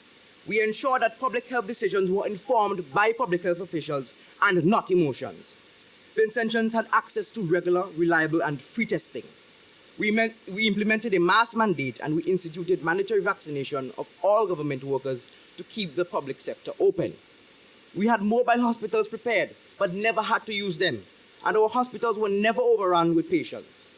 Consequently, for the better part of a year, our positive cases trickled in through persons with a travel history, and we boasted a 0% COVID-19 death rate until January 15, 2021. How, pray tell, was this a bungled response? Mr. Chairman, allow me to address the elephant in the room as it relates to the dismissal of teachers and other frontline workers who chose not to take the COVID-19 vaccine. Was the decision of the government to classify teachers as frontline workers vindictive and thoughtless? Was the decision to dismiss frontline workers who did not take the COVID-19 vaccine cold-hearted and inhumane? Was there a scientific alternative to mandatory vaccination?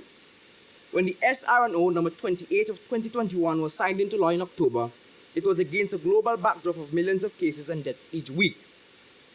Medical professionals had already established that vaccination rates needed to be as high as 80% for immunity to occur and for governments to regain control. Simultaneously, vaccine mandates were already in effect in countries such as China and France and were proving that the COVID-19 vaccine saved lives, reduced the infection rate, and was already helping to reverse the economic collapse faced by many countries. Borders and schools were reopening. Society was returning to a state of normalcy. At the time, Mr. Chairman, our vaccination rate was a mere 19.8%. Were we then not to have followed the science, even after it was trusted to guide all our previous decisions? Would we have preferred to see our countrymen line the streets for food by surnames, as was the case in Grenada and Barbados? Or maybe we would have preferred to have emblazoned on our minds the image of caskets lining the church from door to pulpit, as they did in Italy? Our responses to the pandemic were dictated by the exigency of the moment. Naturally, the almost global state of emergency required leaders to take full control of the situation, and this included the curtailment of civil liberties to avoid total economic and health crisis without solution. Our Constitution provides for this in the execution of state of emergency powers. The WHO had long since declared a worldwide outbreak of COVID-19. Also, a public health emergency declaration notice was issued for St. Vincent and the Grenadines, and the minister, on the advice of the chief medical officer, saw the need to implement special measures to mitigate or remedy a public health emergency under Section 43B of the Public Health Act, Chapter 300. In closing, can we ever be fully prepared for the next pandemic? No. But I wish, Mr. Chairman, to advise the following. 1.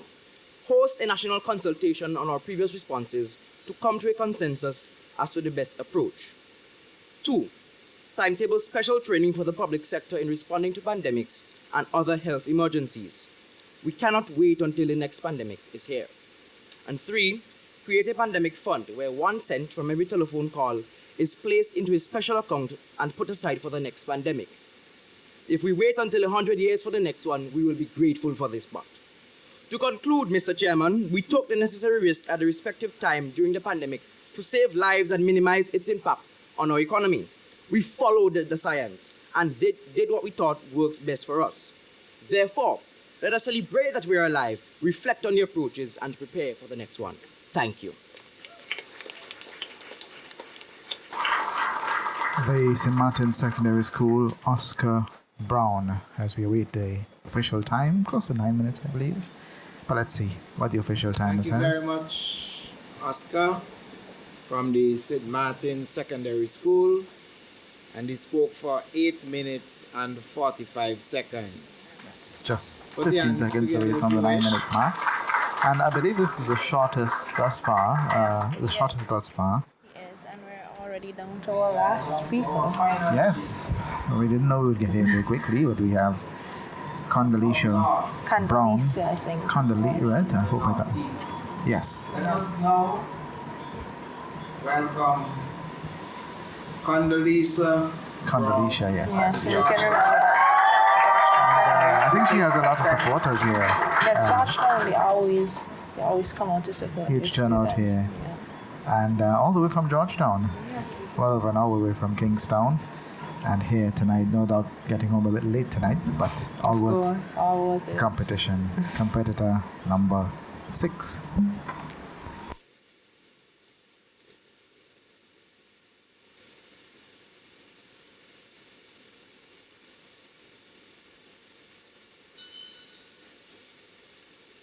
Mr. Chairman, Honorable Curtis King, Minister of Education, Honorable Carlos James, Minister of Culture, Honorable Fitz Gamble, Parliamentary Representative, East Kingston, Miss Shelley Ann Tony, Country Manager, Flu, Miss K. Martin Jack, Chief Education Officer, Lion Dion John, President of Lions Club South Kingston, other Lions, judges, principals, teachers, parents, members of the media, ladies and gentlemen, and present in the virtual audience, fellow participants, good evening. COVID-19, the gift that keeps on giving.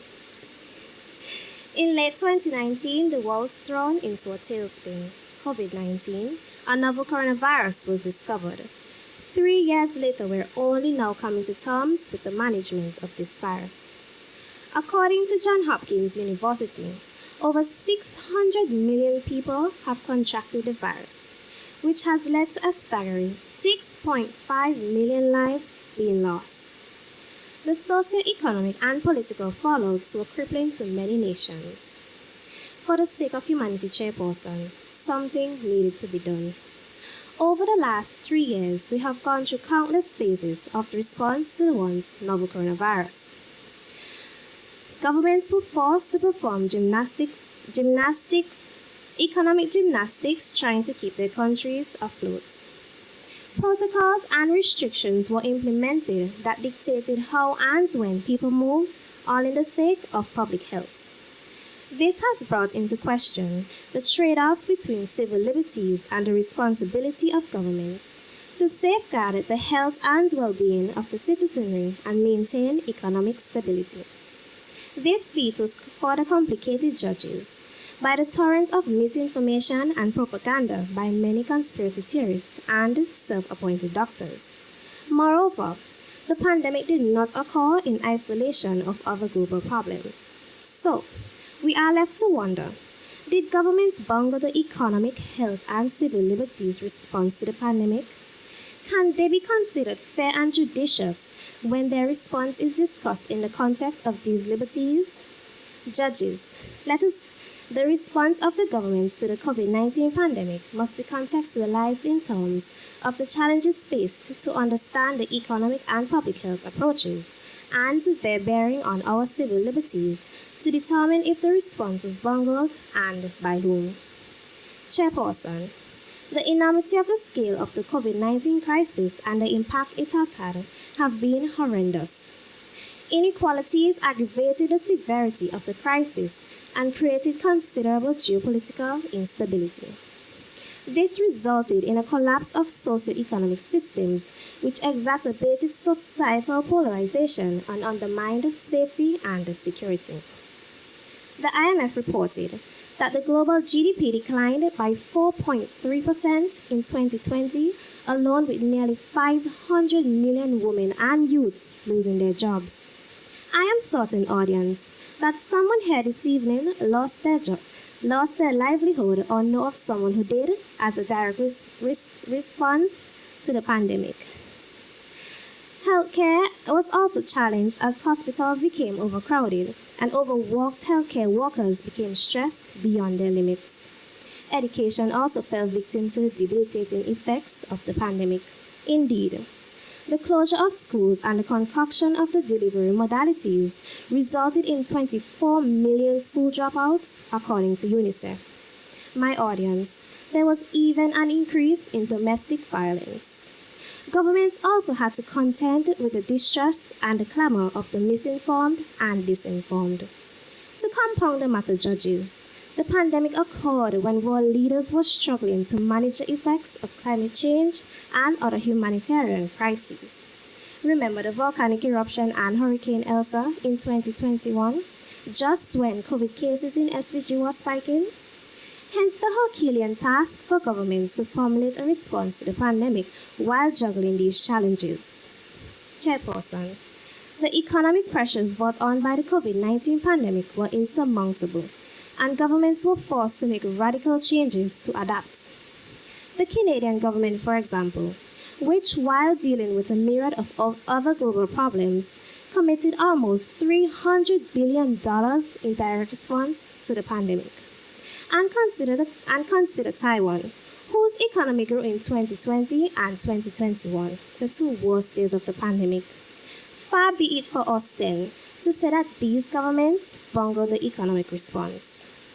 Recall, judges, that our government was forced to convene a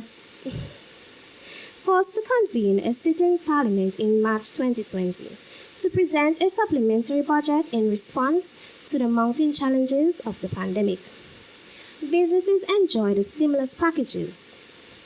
Farmers, vendors, fisherfolk, omnibus, and taxi operators all received cash injections. Not a single civil servant lost their job or received a late salary as a direct result of the pandemic. The country was awash with barrels after duty-free concessions. As a matter of public health, many countries initially adopt a two-pronged approach: keep the virus out and prevent and control its spread. However, with the rapid proliferation of the virus and quick mutations, it became necessary for governments to manage its impact. Some governments initiated bullish measures that included border closures to prevent the virus from getting in. Others managed entry through quarantining. Lockdowns, curfews, physical distancing, and sanitization stations were also implemented to curtail the spread of the virus. Theoretically, judges, these measures seem dependable. Yet, Trinidad and Tobago, with one of the tightest borders in the Caribbean, ended up with one of the highest infection rates and death tolls in the Caribbean, much like the UK. This was not mismanagement, Chairperson. The Trinidadian government did what it thought was right. The bungling occurred, my audience, when some governments decided to invoke xenophobic ideologies from gutters of geopolitics and place restrictions on specific countries. The UK was one of the first countries to impose restrictions on certain African countries, following the discovery of the Omicron subvariant. Even more egregious was the United States, who ignored internal radicalistic elements focusing on imposing travel restrictions on China and Iran. This, judges, was bungling the public health response. Chairperson, the magnitude of impacts of the virus created a societal quagmire, presenting governments with a civil dichotomy: protect civil liberties or maintain health and safety. The two are not mutually exclusive, and the onus is on the government to strike a balance and navigate the complex trade-offs. It can be argued that restrictions of movement and association in the name of public health infringed upon our civil liberties. But what exactly was the alternative?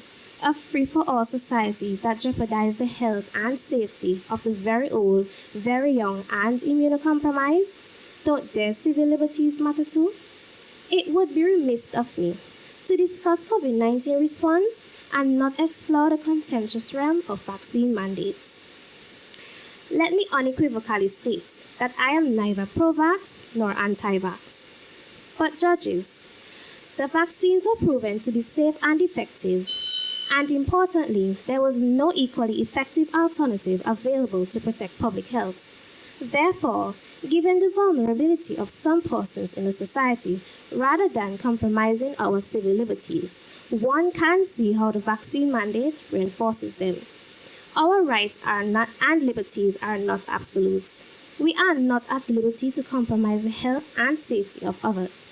Judges, the response to COVID-19 must be temporally contextualized when being assessed. Hindsight is always 20/20 vision, But it is disingenuous to use today as the yardstick to determine if our governments bungled their response to COVID-19 in 2020 and 2021. I reiterate my question then, my audience. Was it the governments who bungled the COVID-19 response? Or was it the newly founded, self-acclaimed medical pundits and astute microbiologists? Or was it the many conspiracy theorists?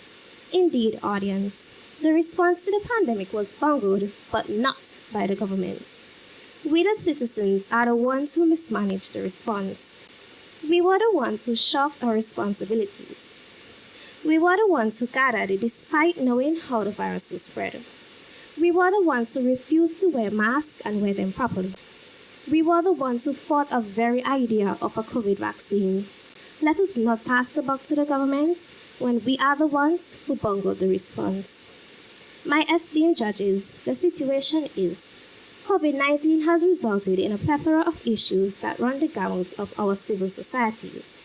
Governments were forced to devise innovative strategies to mitigate against these issues, all while dealing with a multiplicity of other global problems. Most governments were judicious in their response, although some played politics. The citizenry acted recklessly. COVID-19 in 2020 is not COVID-19 in 2022. Governments did not bungle the response. We did. Don't pass the buck.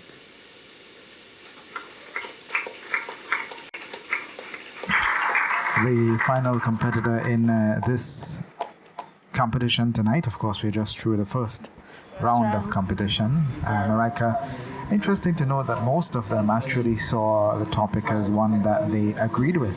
Yes. I note just a few of them. The majority did agree with the topic. Yes.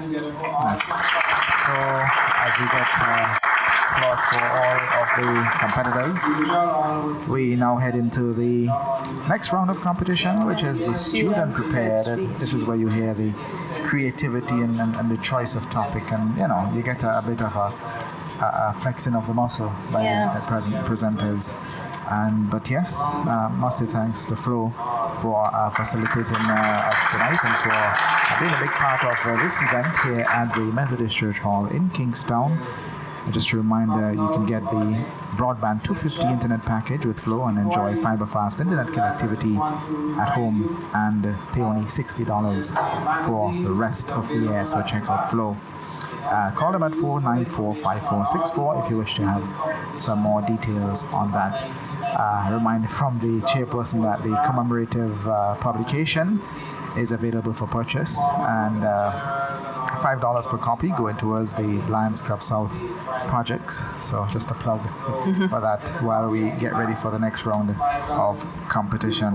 Yes, and that student prepared speech, that was actually my favorite speech to give on that night, because it's good that you pick a speech that means something to you. And mine was about growing up in the countryside over the river and the struggles that I faced.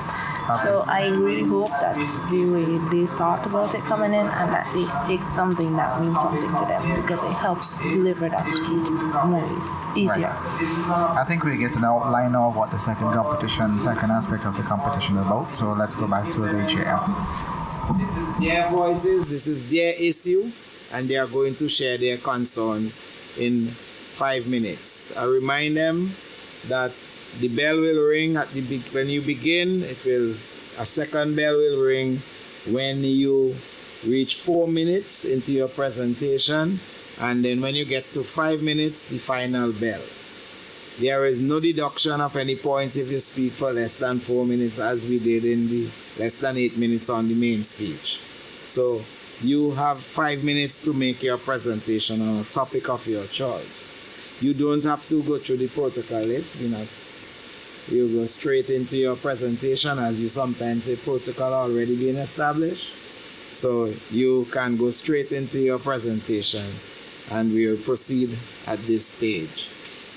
Thank you very much, audience, for all those who are following. I will now invite our first speaker from the Union Island Secondary School, Derisa James, who will tell us about her issue in Union Island or wherever for 5 minutes. Put your hands together for Derisa.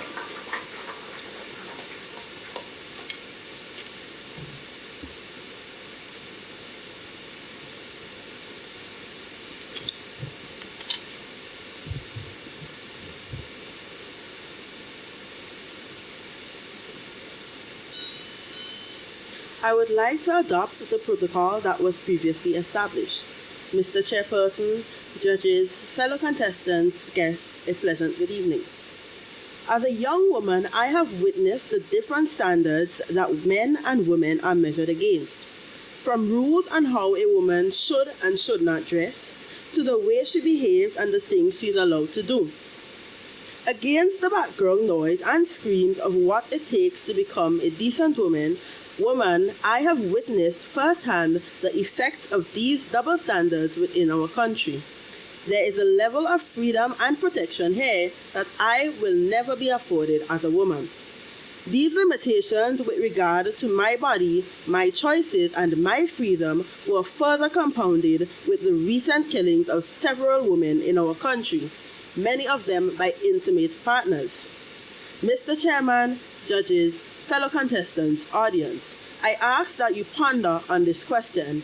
Why can't a female, myself included, be given the same liberties and protection afforded to men?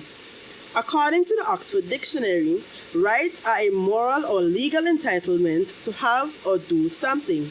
We are all entitled to human rights. These include the right to live free from violence and discrimination, to enjoy the highest attainable standards of physical and mental health, to be educated, to own property, to vote, and to earn an equal wage. But across the globe, many women and girls still face discrimination on the basis of sex and gender. Gender inequality underpins many problems which disproportionately affects women and girls, such as domestic and sexual violence, even murder. Mr. Chairman, I would like to draw reference to a recent encounter I had while on mainland St. Vincent. My teacher and I came for the Lions Club public speaking preliminaries. After the competition, we went to the supermarket. On our way in, two men were at the door. One took particular interest in me and made this interest known. My teacher and I chose to ignore this. However, on our way out, the same man approached me and was rather persistent in his advance. My teacher promptly said to him, "This is a child and you need to stop." She had to repeat this several times, placing herself between the man and I to prevent him from getting to me. His response to this was, my teacher would not always be there. Mr. Chairman, this was not the first of such encounter I would have experienced or witnessed. These experiences paint a vivid image of the entitlement of men within our society and their lack of respect for females. In the past 2 years, St. Vincent and the Grenadines has recorded approximately 6 deaths related to gender-based crimes. Not only are women killed, but in a study carried out by the World Population Review, it was noted that St. Vincent and the Grenadines has the 3rd highest reported number of rapes in the Caribbean per capita. Furthermore, in 2020, it was noted that spanning over a period of years, SVG had over 972 reported cases of domestic violence reported by women. Those reported years showed one pattern, an increasing number of cases. These numbers speak to the growing horror and endangerment of our women. As a young woman, I am afraid to walk the streets by myself, and even more afraid to walk by a group of men. This is not a sentiment that I alone share, but so to those that the vast majority of women in the Vincentian population. Stepping out of your house as a woman is literally life and death. You never know if the outfit you wear that day may make a man feel entitled to your body and resort to violence when you refuse. I never pictured it that way until my recent encounter mentioned before. I shudder to think, had my teacher not been there that day to protect me, what could have happened? Mr. Chairman, judges, fellow contestants, audience, this is not a problem endemic to St. Vincent and the Grenadines, but it is a worldwide problem. Dr. Alyssa Alves, in a panel discussion held in reference to violence against women, said that the society has to take stock and realize that it has become complicit in the abuse of women and has also become too comfortable with the mundane acts of discrimination and sexism that lead to the heinous killing of women. She said it was important that women and society on a whole be educated so that there will be a change of the mindset that one physical transgression should carry that handle of abuse. Mr. Chairman, judges, fellow contestants, audience, I say to you, if we continue along this road concerning women, we are continuing down a road where we are perpetually positioning women to be exploited and victimized. Dr. Richards said, murders that occur, underneath there is a sea of pain, hurt, and victimization which never sees the light of day. Mr. Chairman, judges, fellow contestants, audience, we are outraged and rightly so. When women are killed and beaten, that is not only one aspect of the problem. This is not an individual occurrence, but rather a systemic problem. If there is not a single bloody murder of a woman in St. Vincent and the Grenadines, will we speak out? If there is not another woman butchered in St. Vincent and the Grenadines, will we speak up? If there is not another woman who is brutally beaten, will we speak? Mr. Chairman, judges, fellow contestants, audience, I thank you. The first presentation in the student prepared speech category, and we'll get the time she spoke for momentarily. Thank you very much, Derisa James from the Union Island Secondary School, who spoke on the topic of our choice: why can't females be given the safe liberties and the same liberties and freedom afforded to men?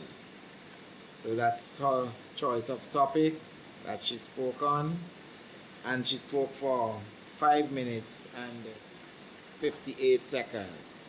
Okay, so a bit over the time. Just a bit over Dance the together. required time.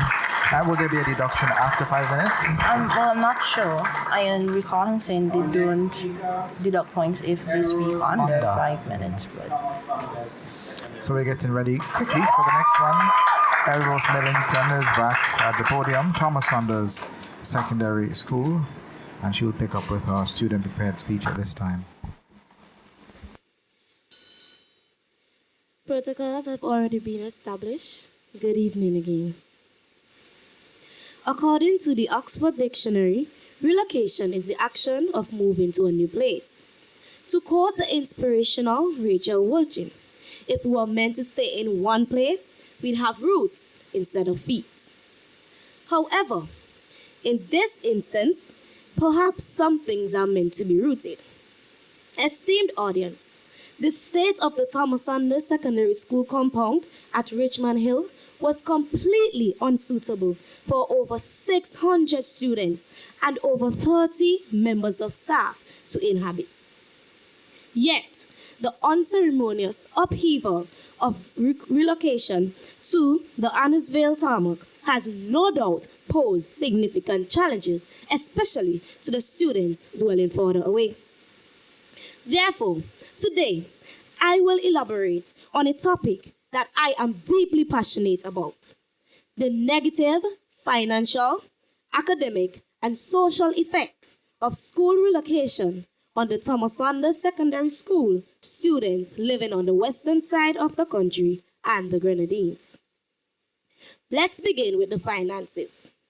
Audience, I am not an accountant, but even I can tell you that when transportation cost goes up, but salaries remain the same, parents are operating on a deficit. Think about it. $5 may not sound like a lot on its own, but $5 twice a day, every month, is madness. Now couple that with the fact that you now have to take additional vans to transport you to and from the school between Kingston and Annisvale. For students living in the Grenadines, there may be an additional van fare to get them after arriving on the island. The relocation means that the income parents would normally allocate towards other school resources on a termly or a yearly basis has to be expended. That means less money for expenses such as school supplies, lunch fees, or privileges our households may have been able to afford in the past. Parents are not the only ones who feel financially strained. Students feel it too. Academics is another area that has suffered as a result of the relocation. Mr. Chairman, when it takes around 2 hours or more to get home, it gives us very little time to juggle homework, studying, and getting a full night's rest so that we may be able to rise early the next day. As a matter of fact, we are often forced to choose which of these is more important to us. In the end, it is a no-win situation, a catch-22. Choose sleep, and you neglect your responsibilities and fall behind. Choose to burn the midnight oil, exhaustion sets in, barring the focus during classes. In the end, academics are always jeopardized. Moreover, Mr. Chairman, as adolescents, socialization is crucial to our personal development. Unfortunately, relocation has also interfered with this vital aspect of our lives. This is because substantial time must now be divided between academics, resting, and traveling to and from school. Speaking from experience, we lose the time that would have been spent with our family members and interacting with our peers. That vital socialization is now further eroded as we have less free time. Mr. Chairman, valued audience, I recognize that change is unavoidable. As it turns out, so are the negative consequences of change. In fact, this change has limited the purchasing power of parents and therefore students, placed undue strain on students' academic performance, and negatively impacted our social lives. Yet, despite all these adversities, as a fifth former, I am committed to making my last year impactful, regardless of location. After all, Psalm 121 verse 8 says, "The Lord will protect you now and always wherever you go." I thank you.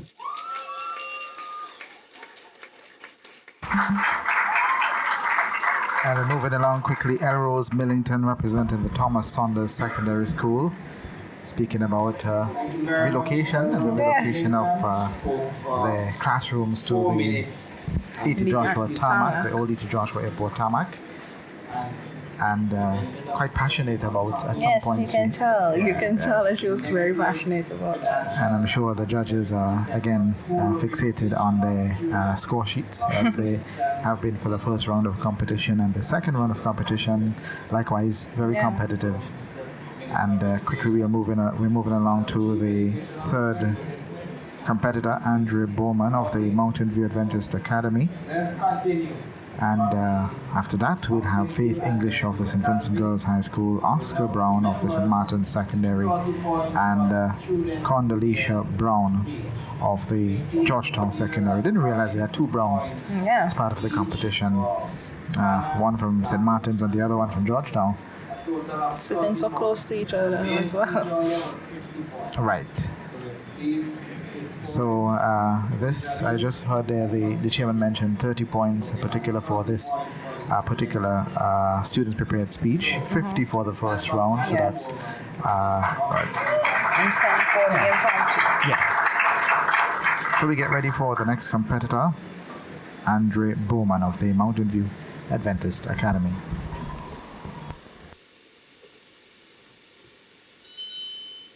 Protocol having already been established, a pleasant good night. The topic I have chosen to deliberate on is captioned, "Social media is sapping away at the Vincential culture in our youths." Chairperson, you will agree with me that youths are impressionable. We are susceptible to various influences, one of which is social media. With every passing day, social media seems to be overtaking our lives. We take social media to the dinner table, to church, to the beach, and even to bed. Chairperson, while social media in itself can be seen as a good thing, there is a saying which goes, too much of a good thing becomes a bad thing. social media has exerted such a negative influence on Vincentian culture, and it has also impacted how the Vincentian youth express themselves and how they socialize. The negative influence of social media on the language of our Vincentian young people is undeniable. Chairperson, our accents have changed, the way we express ourselves have changed, we are no longer proud of our mother tongue. Social media has invaded our brains, and now we all want to sound woke. Chairperson, they say, follow fashion dog must catch manji. And now, we are definitely catching the manji. More social media influencers are from foreign countries. Because they are influencers, they influence. When young, impressionable Vincentians are being fed the content made by these influencers, this causes the youth to want to be more like whatever culture or background the influencers are from, and in return, they neglect their own.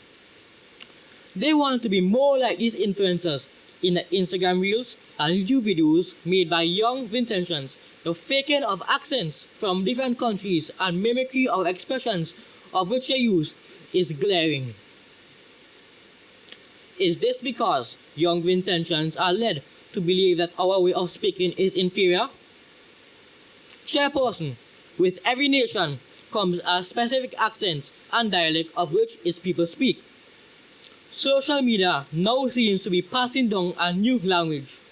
It's now LOL instead of a hearty laugh with modo at the end.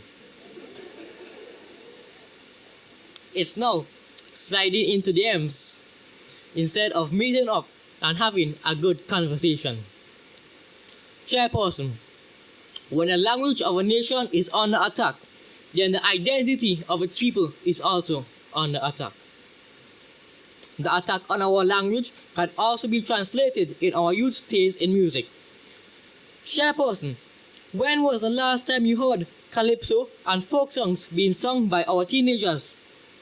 How many of our great calypsonians and lyricists do our young Vincentians know?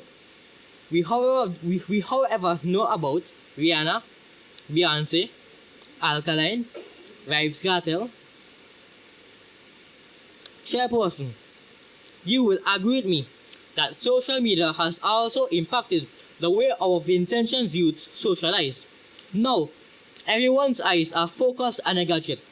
We are so engrossed with what is on our screen that physical interaction has been a forgotten priority. Gone are the days when you will have seen young people playing outside. Chairperson, young people no longer sit together to talk. They may congregate, but each one brings along a device. We may see a group of young people sitting at the roadside together, but everyone is staring into a tablet or phone. They create hotspots so they can play PUBG, Free Fire, and other online games, or to watch or make Instagram reels, post, or YouTube and TikTok videos. Chairperson, in our modern times, a friend may call another to play a game of cricket, but the response, may I watch a movie, or may I chat a smile if on WhatsApp. This results in a missed opportunity for actual human interaction, something that our young generation is seriously lacking. According to verywellfamily.com, social media can cause, quote, communication issues or lack of socialization skills for teenagers, end of quote. Ladies and gentlemen, let not our culture be lost with time. As we lose the memories of yesteryear, let not our culture and traditions be lost with them. Happy 43rd Independence, fellow Vincentians. I thank you.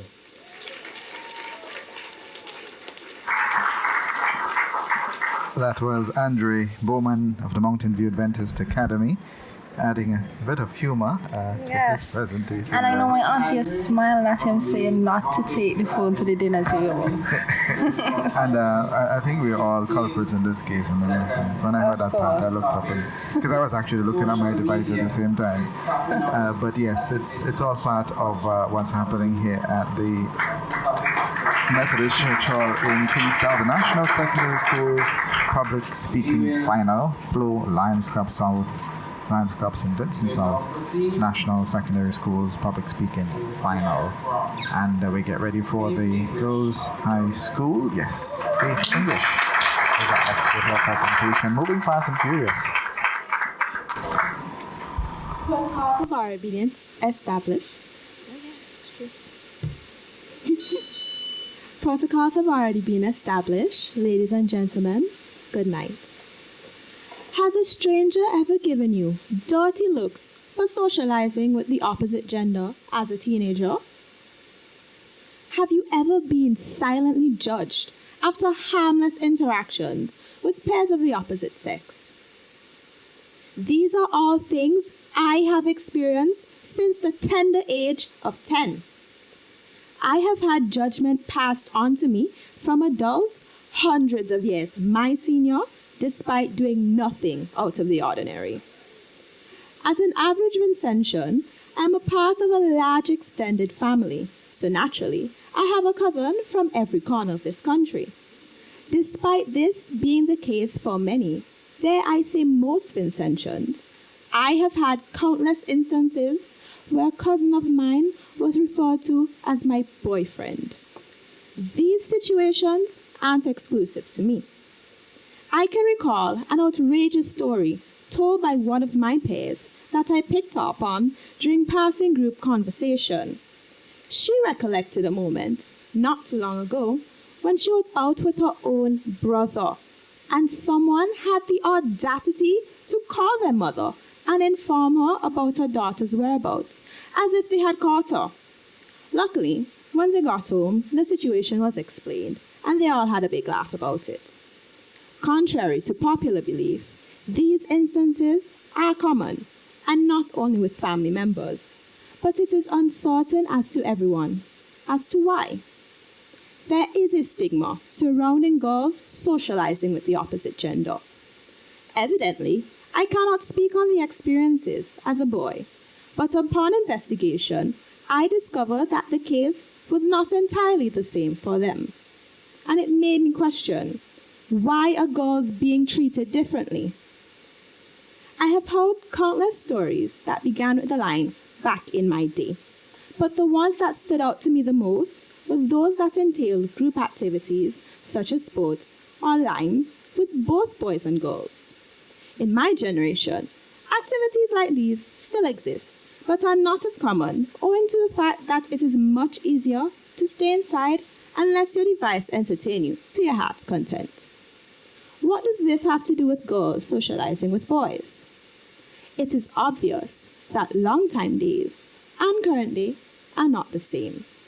Notes written on paper planes were replaced with electronic devices, and with the rise of social media, we as the younger generation have access to all sorts of information and are introduced to extreme concepts from a young age.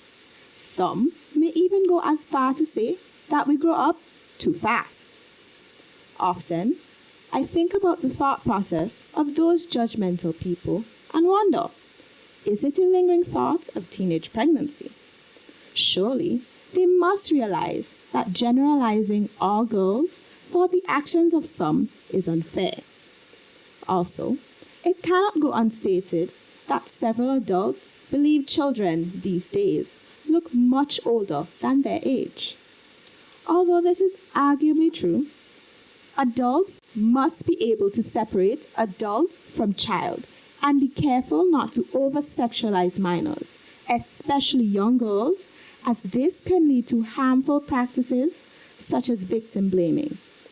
Ideas such as this make it harder for young girls like me, young girls like my peers, my cousins, my classmates, your daughters, to be protected against predators, making society a dangerous place for us all.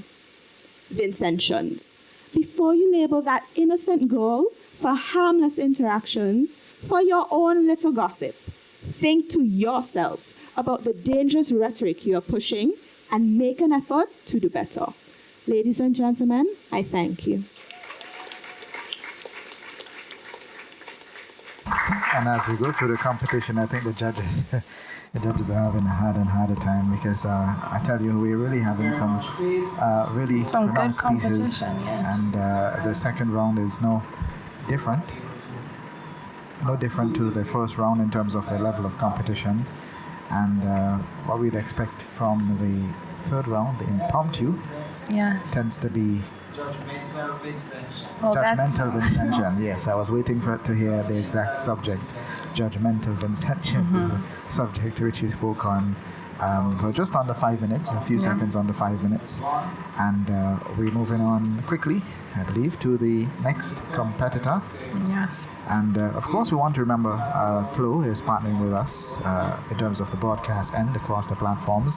And in the staging of this very competition, it is the Flo Lions Club St. Vincent South National Secondary Schools Public Speaking Final. And remember, it's Customer Appreciation Month with Flo, and you can continue to enjoy big savings on smartphones when you upgrade or switch to a Flo postpaid plan today. Check them out for the 50 megapixel camera on the Samsung Galaxy A13. And that's at $43 while stocks last. And Flo, keeping you connected.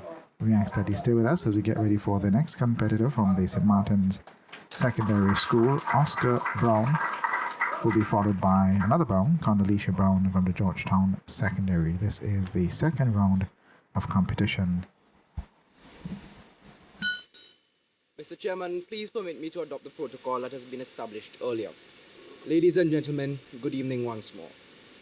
Somebody put chiso? Crazy neither them the blood. Ha and get chiso?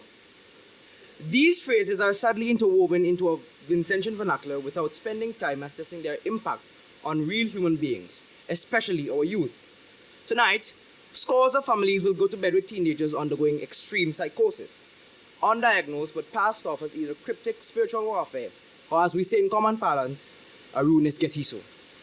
Let's face it, no one wants to talk about mental illness, especially among the youth. Tonight, I wish to engage you on the issue, the fact that it is now a crisis and we are duty-bound to stop ignoring its increase among my age group.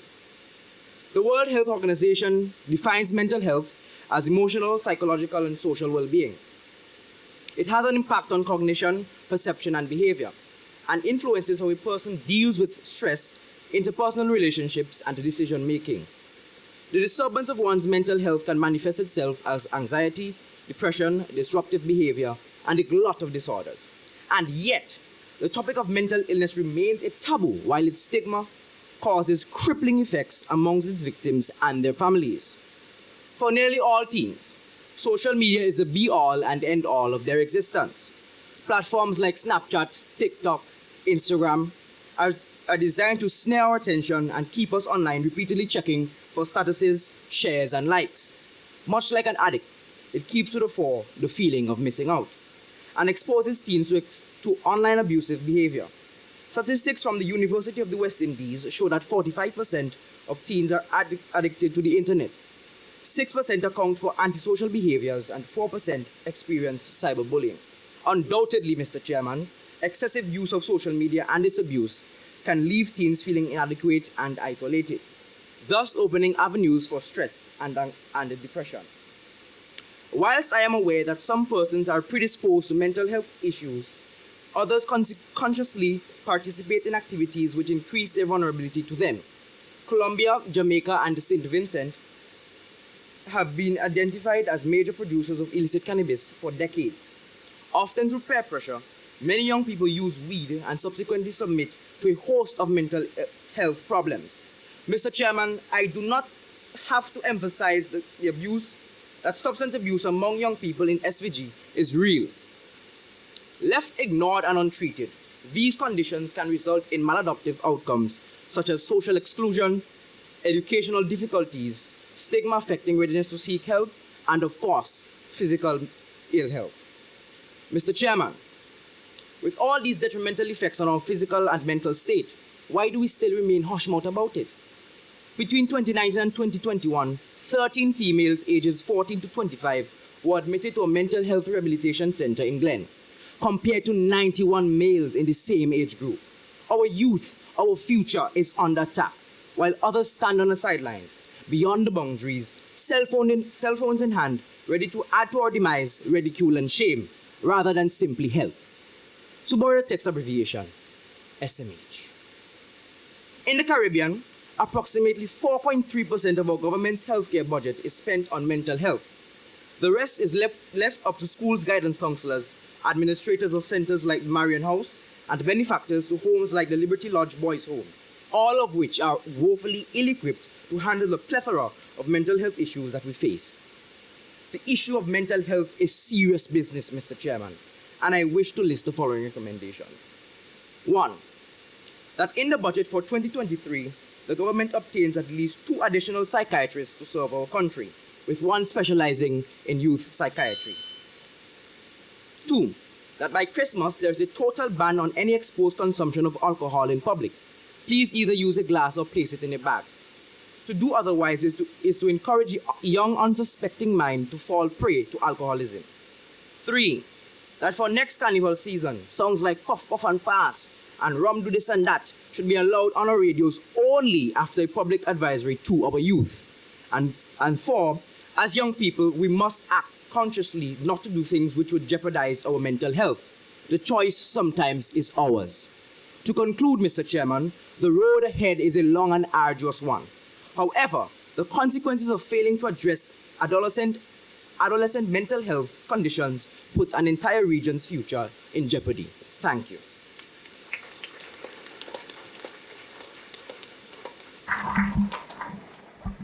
The penultimate competitor for this round of competition, of course, all 6 of them doing their student-prepared speech. 4 minutes and 50 seconds, yes. So pretty much on par, close to the 5-minute mark, as we've had a few of them, just over 5, a few seconds over 5, but all are staying within between 4 and 4. Yes, nobody's been going on for the entire competition, which is really good. That shows that they've been preparing quite well with their times, and it was so the case with the first round of competition as well, where all of the competitors were within a particular bracket. There were none who decided to go to 12 minutes or 11 minutes and on. We're preparing now for the competitor with no doubt the largest contingent here tonight, Georgetown Secondary, Condoleezza Brown. Protocols have already been established. Good evening.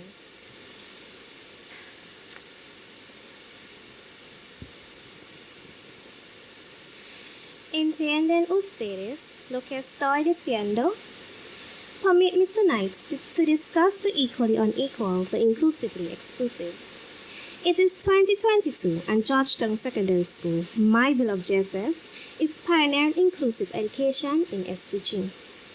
In September, 3 differently abled students were graciously welcomed into the school, 2 visually impaired and the other hearing impaired. Inclusion was inevitable.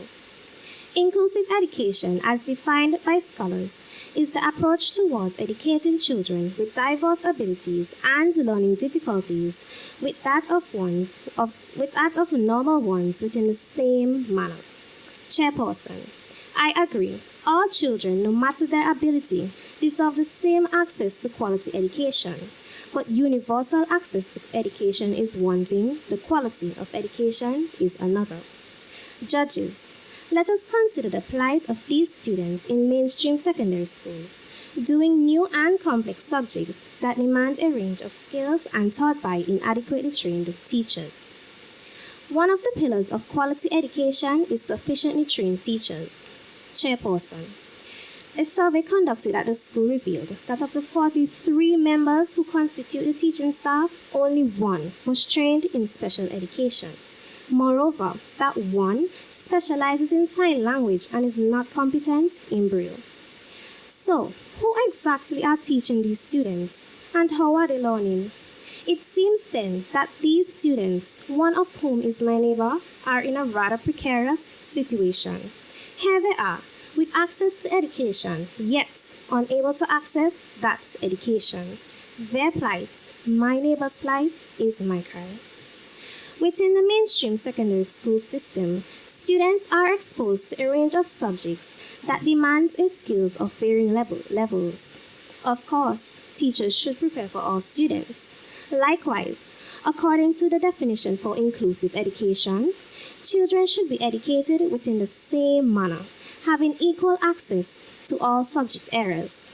But picture this with me, my audience. My visually impaired neighbor, sitting behind a map in geography class, trying to determine the compass point direction of point A from point B. You see the conundrum? Judges, are they really equal when they do not have access to textbooks because they are not available in Braille? To be clear, I do agree. All children, regardless of their learning abilities, should have access to quality education. But it is absolutely necessary that the requisite framework be put in place to facilitate this inclusion. Their plight, my neighbor's plight, is my cry. Chairperson, the school environment is usually the primary source of socialization for school-aged children. Moreover, researchers at Baylor University have found that socialization enhances learning, but the socialization of these differently abled students is challenged. Article 23 of the Convention on the Rights of a Child states, "A child with a disability has the right to live a full and decent life and, as far as possible, independence to play an active part in the community." Unfortunately, my audience, this is not the case. How many of you can effectively communicate with the hearing impaired? Chairperson, French, Spanish, and even Mandarin is being taught in our secondary schools, but not even beginner sign language nor Braille. Isn't this ostracizing our hearing and visually impaired? Why can't we communicate with people of the orange, but not the ones right here in our communities? Their plight, Chairperson, my neighbor's plight, is my cry. My audience, I have but skimmed the surface of the plight of the differently abled students in mainstream secondary schools, as I have yet to delve into other areas, such as the physical designs of our schools or the psychological impacts the experience might have on these students. I do believe, judges, that affording these students access to secondary education is a major step in the right direction. Let us ensure that our teachers are adequately trained to teach these students. Let us ensure that classrooms are equipped with requisite assistive technologies. Let us, St. Vincent and the Grenadines, ensure that we properly integrate the differently abled into our society, beginning with our communicative efforts. Their plight, Chairperson, my neighbor's plight, is my cry.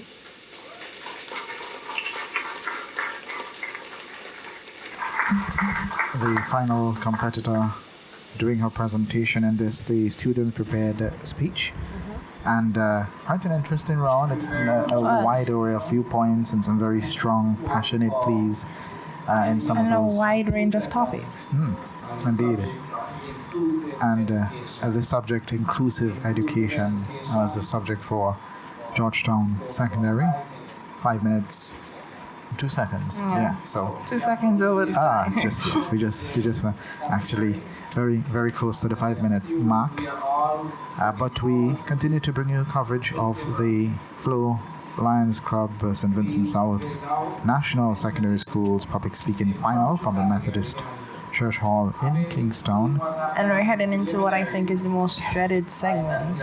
Sometimes the most exciting for some. I'm not sure how it was for you, but for some it's my favorite category. Well, there you go. The opportunity for one or two of these to shine. Yes, I think this is where you really see the potential and the talent of our students. Thinking on the spot. Being able to talk on the spot it's really hard. And nervousness plays into how you present. So I'm excited to see how they do. So the explanation of the process, how the topics are chosen, etc., and what is required. A bit of time for them to make their notes, prepare, think, And then When the bell goes, begin. 1 minute to prepare yourself, make your little notes, and 2 minutes maximum to make your presentation. 1 minute, the bell will ring again, and then you will begin speaking. You can speak for up to 2 minutes when the bell will ring. If you choose to not to go all that length, you can just indicate and end your presentation. Okay, so that's what's going to happen. There's a total of 20 points in this category, the impromptu category. Think we're ready? You're not ready? So it's actually 20 points for this category. First one 50, second one 30, last one 20. All coming together to bring you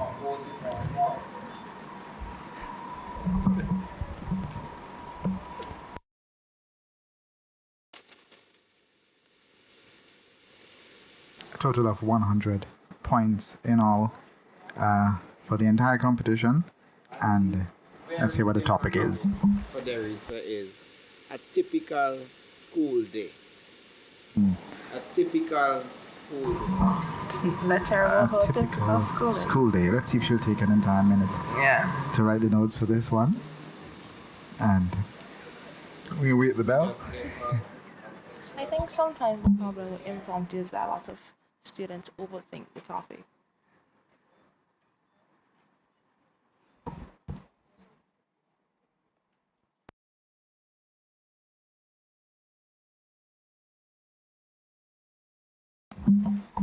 So that 1 minute period for them to jot down their notes, and we get going with Derisa. And pretty soon we'll hear that bell.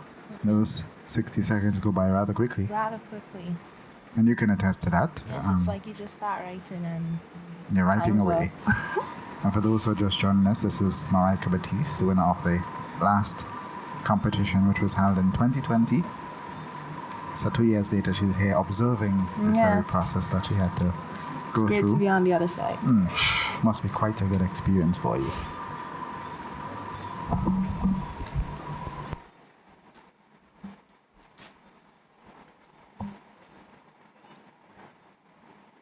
So we're waiting patiently for the bell. I think our time is almost up. It's almost there. And as you said, within that 60 seconds, it just, there we go. There we go. A typical school day for me is very busy. I get to school on mornings for around, let's say, 10 minutes to 8 every morning, basically. I walk to school, I walk back home. So I have 5 periods a day, which is not always like 5 subjects. Sometimes we have double periods. And every evening when I get home, I try and do a little revision. So you can understand how hard it is to juggle whether it is 5 periods a day plus revision when I get home. I also prepare my own lunches for school every day and evening times. I don't always prepare it by myself. I get help by my sister. She helps pick recipes in which we can prepare for school. So a typical school day for me, I enjoy school, to be honest. I really enjoy school. I have big things to do that I want to do in the future, that I want to accomplish in the future. So I love school. I will take part in school. I will try to do as many activities as I can. And I'm just telling everyone now I don't take part in sports. I don't take part in sports. Educational activities only. I thank you.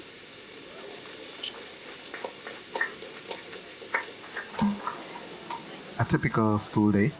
Yeah. That's what the chosen topic, impromptu topic for first competitor, Derisa James, Union Island Secondary. And let's hear the time she spoke for. Thank you very much, Derisa. for sharing your school day life with all of us here who are viewing, listening. Thank you. Derisa spoke for 1 minute 36. 1 minute and 36 seconds. So pretty close to the 2-minute We mark. continue. And sometimes you hear presentations of 40 seconds, 35 seconds. Sometimes you just can't find anything to say on the topic. And it might be something that you're completely unfamiliar with. So we await the next competitor to pick her topic. So let's see what that would be. She hopes for something that she's familiar with. Yes, you really do. Our topic is caring for others. Caring for others. And the thing is with having such easy topics, some people might think, well, it's such an easy topic, should be able to speak freely, but sometimes the easiest of topics that he had is to speak.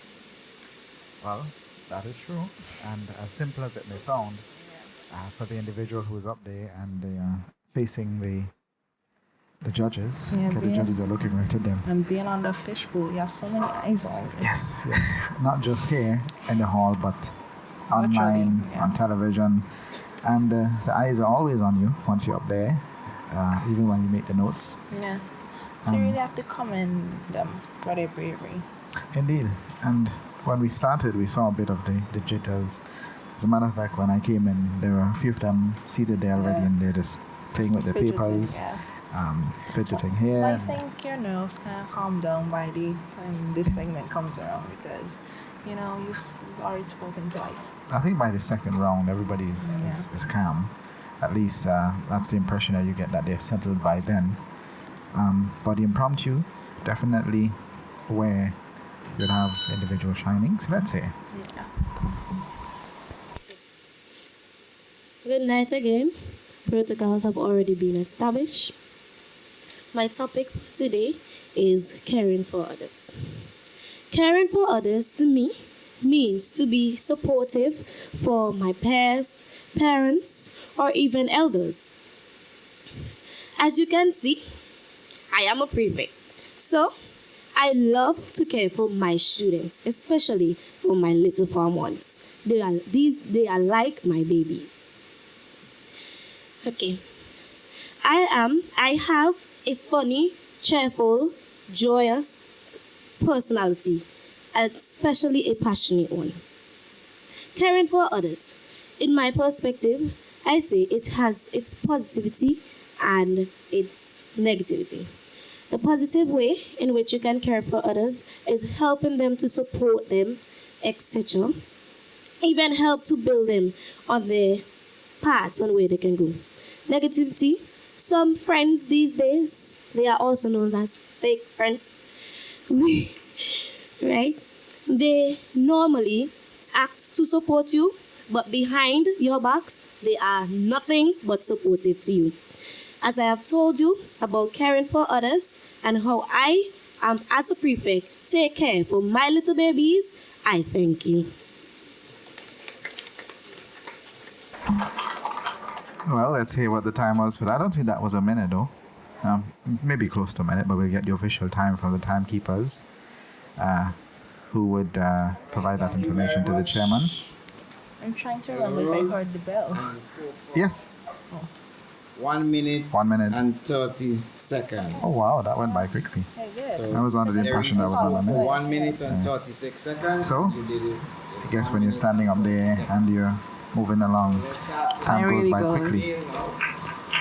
So, let's say Andre is quite colorful in his presentations, and no doubt this next category will be sort of a make or break for everyone. Yeah, it is.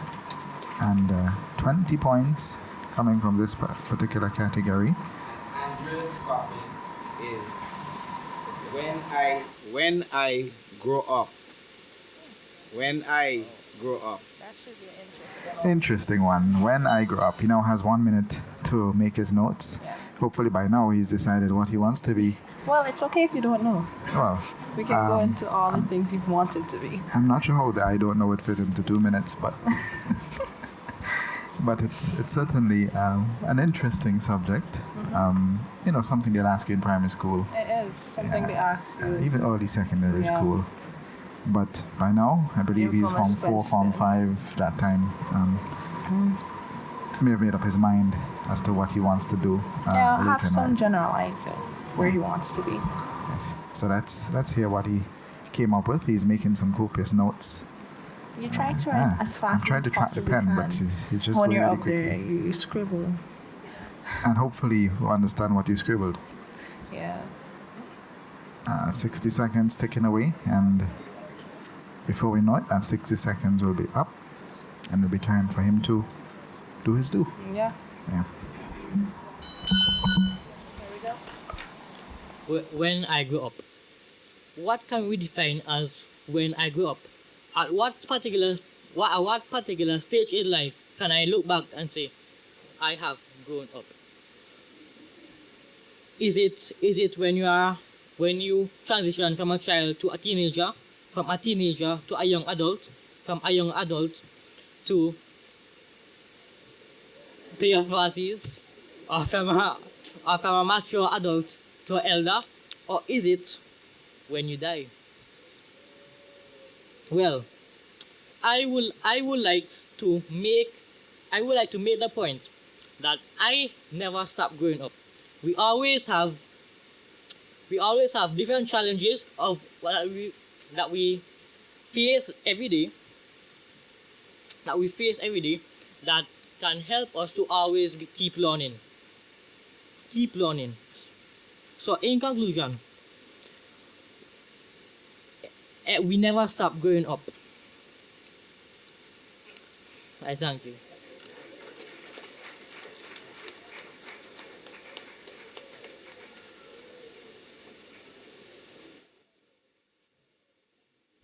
Indeed. We never stop growing up, do we? Yes. And he When outlined I all of the grew up, different stages of life. 1 minute and 11 seconds. 1 minute, and 11 we scored. seconds. I think he ran out of stages of life at one point. I'm sure the elders are quite glad with that explanation. And he 'cause- mentioned the 40s, and Yeah. you heard the gasp of all the people in the 40s. Like, how dare. But it's all part of the public speaking final, and it certainly has some excitement to it. It does. The impromptu Yes, is the impromptu. funniest. It's the funniest segment. And not that we're laughing after the No, presenters. we're it's just laughing with them. some of the things they say sometimes, And I think sometimes big house. I think that's, yeah. sometimes you make your presentation to make the audience. Science is living in a big house. That's what it said, right? Yeah, I think that's what the subject is for this particular competitor. And this is from the St. Vincent Girls High School, Faith English.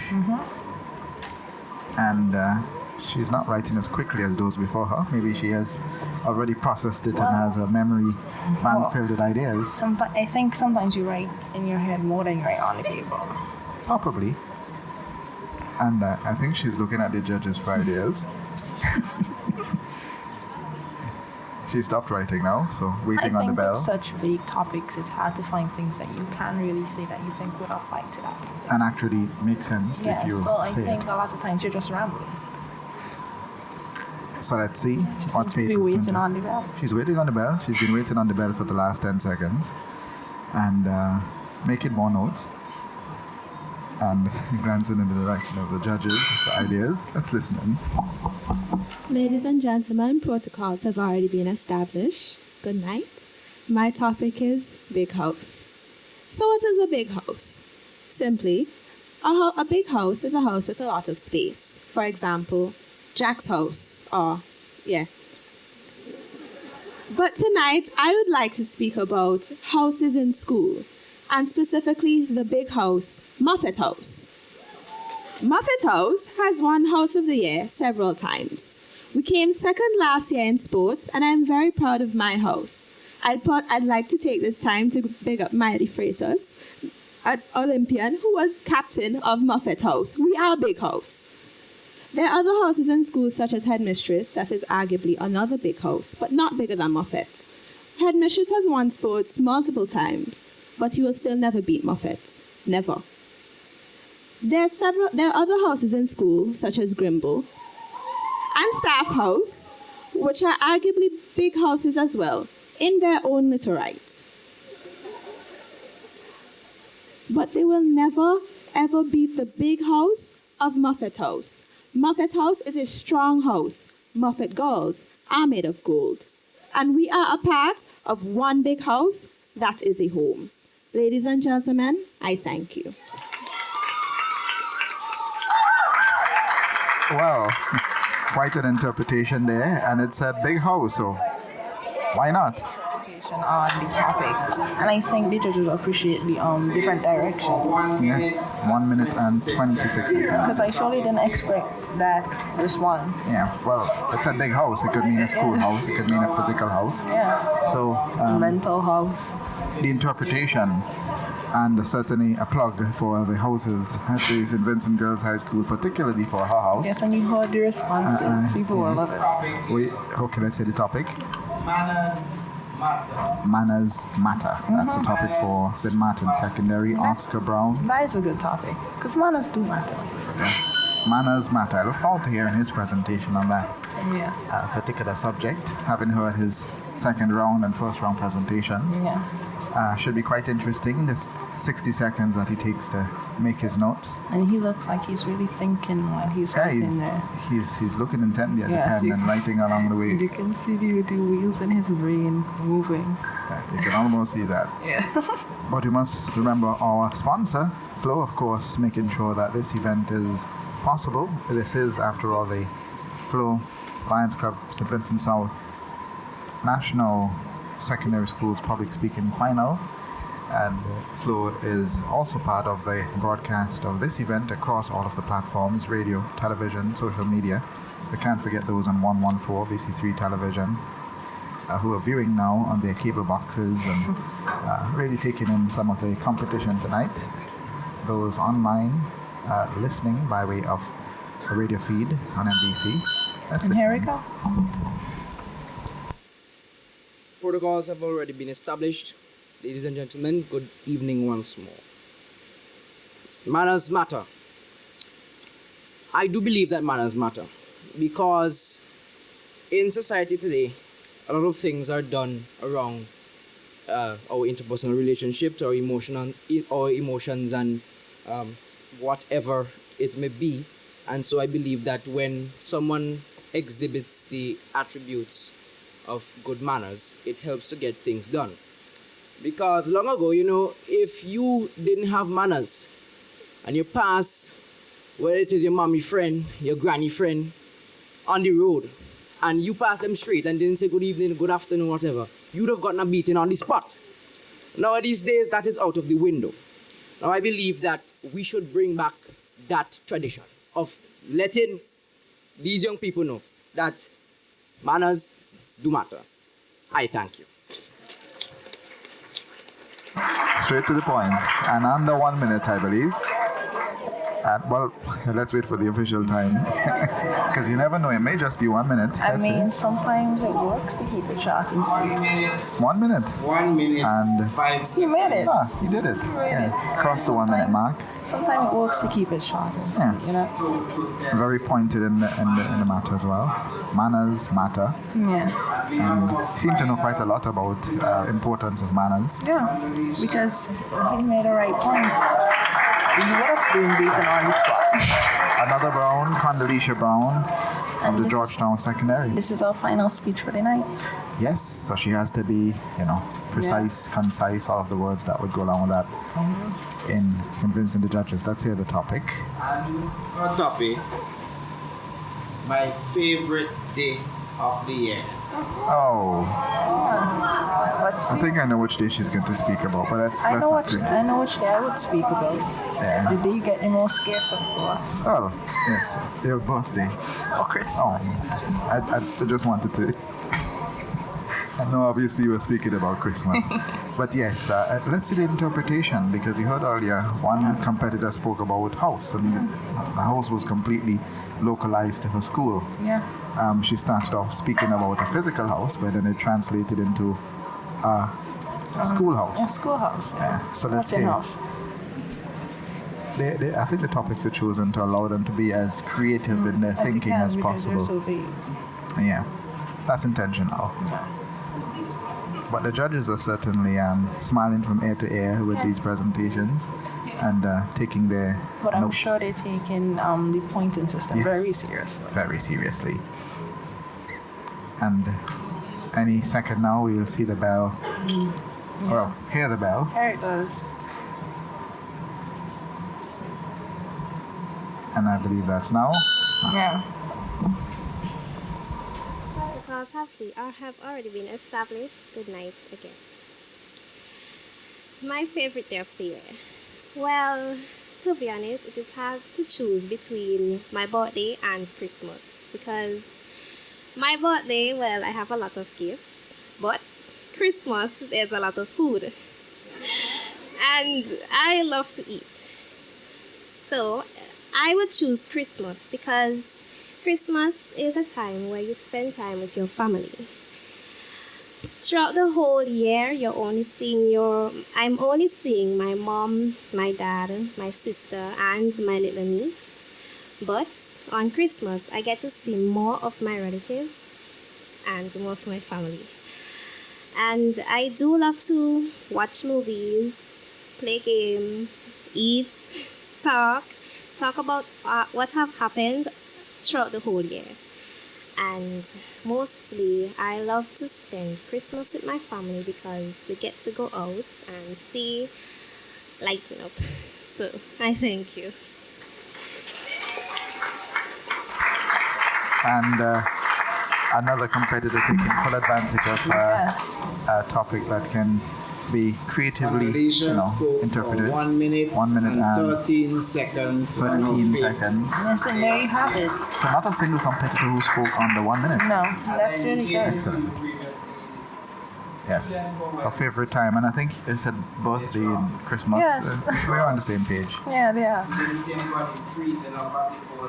So, and the chairman is making the point that the competitors tonight were, when previous years we've seen some competitors people stop, completely freeze. and can't continue. But I think they were really good. Yes, they've been preparing, and I believe preparing since last year, since we didn't have any competition, so mentally preparing. We have to give kudos to whoever helped in their preparation. Yes. So to remind you of the allocation of points, 50 points for the first round, which is the main topic. The second round of competition, student prepared, 30 points, and this one that just ended, the impromptu, 20 points, total of 100 points for the entire competition. Yes, we're near in the end. And soon we'll be getting to that moment where we hear about the winners. Yes, I think the judges are getting ready to leave Yeah, the the room. chief judge is Dr. Adrian Freeze, and he's consulting with the fellow judges. And I think the chairman is about to speak about the prizes for the winners, so let's listen into that. All of the finalists will be receiving prizes by virtue of the fact they have made their way into the final. So we have some flow bags somewhere about the place with some gifts inside them. We also have the trophies. We have prizes for the winners of each of the categories, as well as the first, second, and third winner. The Michael De Freitas Trophy, the Lion Michael De Freitas MJF Challenge Trophy, in honor of his being our past charter member and president, is the symbol of public speaking supremacy. And that trophy will stay at your school for the year. In addition to that, your school, whoever won tonight, will receive a $3,000 project. Of course, you have to apply, outline in your project plan what you are going to do with the money, and of course, Cable and Wireless have to account to their superiors for it. The scholarships will take you through to your next level of schooling, whether or not you go to the community college or you may very well go straight on to university. That money is accessible at that point. This competition is really part of our independence celebration. And the Independence Committee had focused on the theme, our resilience, our fortitude, our people. And This competition has been an integral part of those celebrations and is now a prominent feature on our calendar for independence. I will therefore now invite the Honorable Carlos James, Minister of Tourism, Civil Aviation, Sustainable Development and Culture, and most importantly, Chairman of the National Independence Committee, to bring some remarks before we get into the presentation to the winners. Put your hands together for the Honorable Minister at this stage.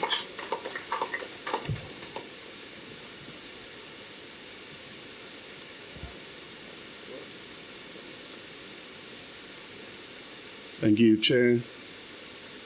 Honorable Curtis King, Minister of Education. Mrs. Kim Attingjack, Chief Education Officer. Parliamentary Representative for East Kingston, Honorable Fitz Bramble. Madam President, Lion Dion John, and other distinguished Lions. Esteemed judges, a good panel of judges.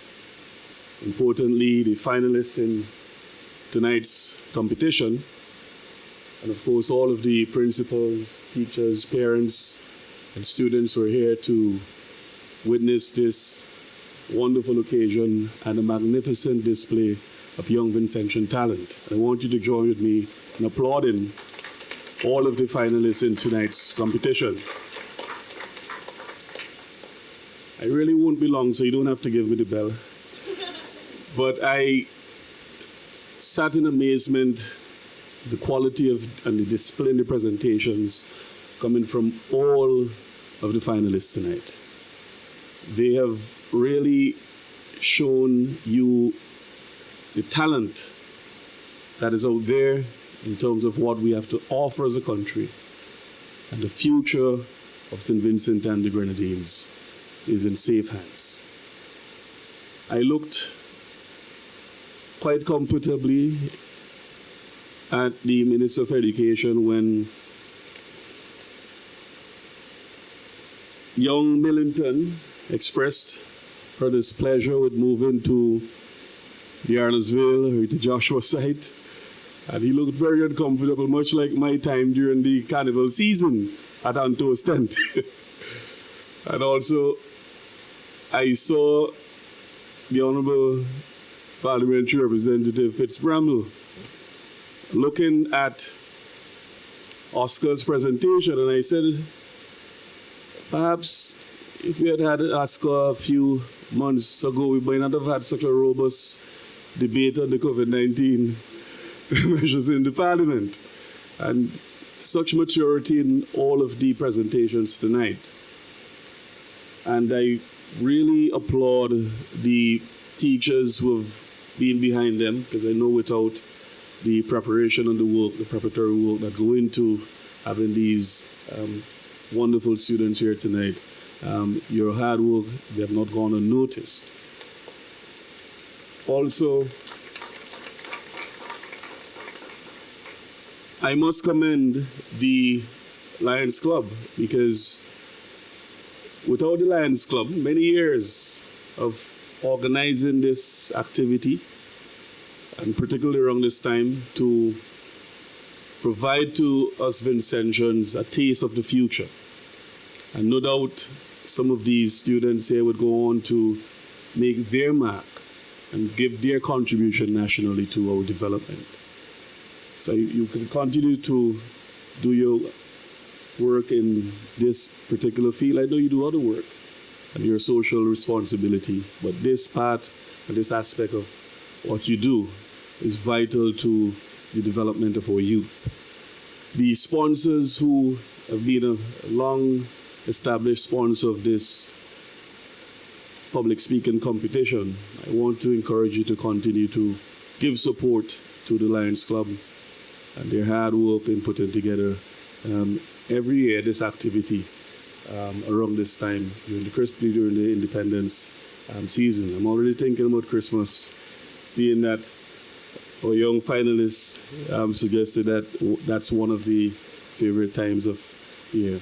But very briefly, to address this period of independence. We're currently in the process of putting together a collection of ideas and a historical narrative. In fact, one of our judges here today, Dr. Adrian Fraser, is one of the authors of the compilation of the history of St. Vincent and the Grenadines. And very soon, I believe in a few days, they will hand over to us their first draft or the first 3 chapters of this compilation. But the theme for this year's independence really chronicles our existence in a time post-pandemic, if I may say so, and also post-eruption of the explosive eruption of the Lassufre. And it speaks to our resilience as a people. It speaks to how, as Vincentians, we can rise to the occasion, work together to fight the odds and the challenges that all of us have experienced over the last 2 years. It has been a period in which many of us would remember in time to come. But importantly, the future. And the young finalists who are here today, represents the future. They represent the collective talent, our resilience as a people, and they represent the embodiment of who and what it is to be a Vincentian. I want you to also join me in applauding them again for this wonderful display here tonight.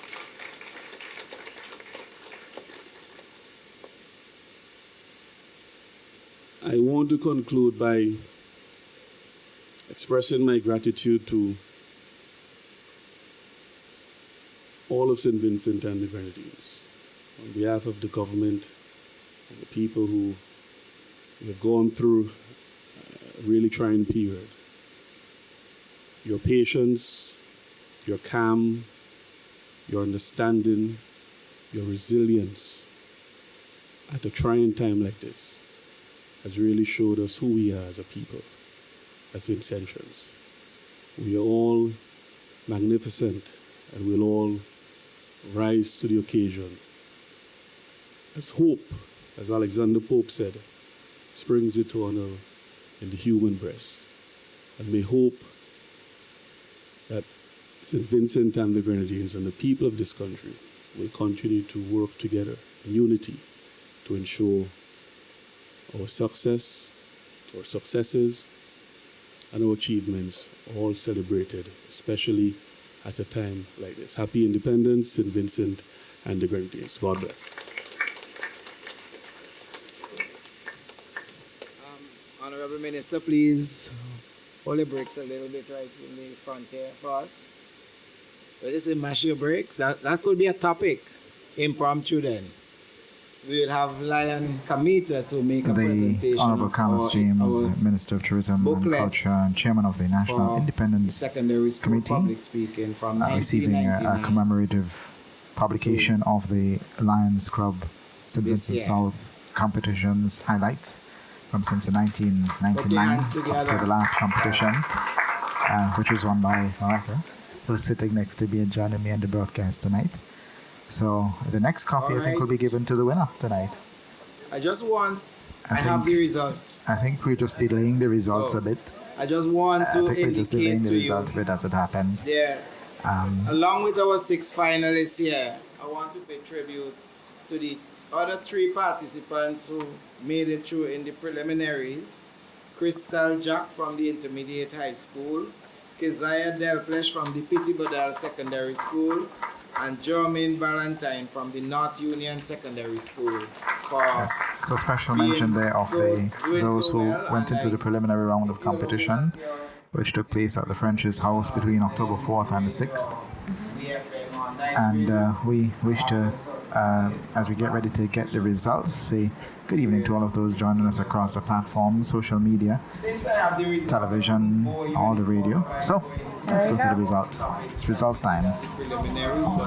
Dr. Adrian Fraser said they were excellent topics. He was very happy to be a judge along with his other two colleagues who did the preliminaries and then come on here into the finals. We have somebody doing the vote of thanks, so I wouldn't get into that. I would like to get straight to the result, and I would like to invite my president to come forward at the table where the prizes are located, the trophies. And sometimes it's a challenge, so please stand somewhere across there. This is how we will do the presentations. I will have the representative from Flo to actually hand over the prizes, and then I will ask the Minister of Education to assist with the handing over of the trophies, and then we will have the President of the Lions Club South to hand over the Challenge Trophy, the Mikey De Freitas Trophy, to the overall winner. So the 6 finalists, they are here, so I will just call your names and you will go down to the... No, we have 3 trophies for the 3 other finalists who did not make it into the top. So we will leave those 3, because if I announce those 3, then you know the result. So I will go straight to the result. And I would like to indicate to you, with a total of 216 points out of 250 points, the winner on the main topic goes to Mr. Oscar Brown from the St. Martin Secondary School.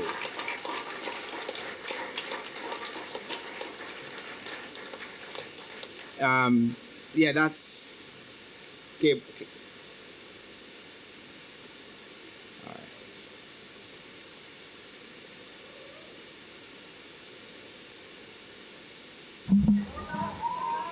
Oscar Brown receiving his trophy at this time,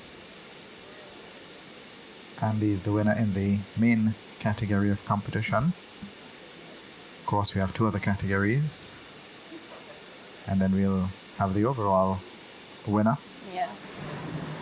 Shelley and Tony will remain to present the winner of the student prepared category. Student prepared category. With a total of 128 points out of 150 points, going to Mr. Oscar Brown of the St. Martin Secondary School. Oscar's doing quite the super. Oscar's moving along quite well.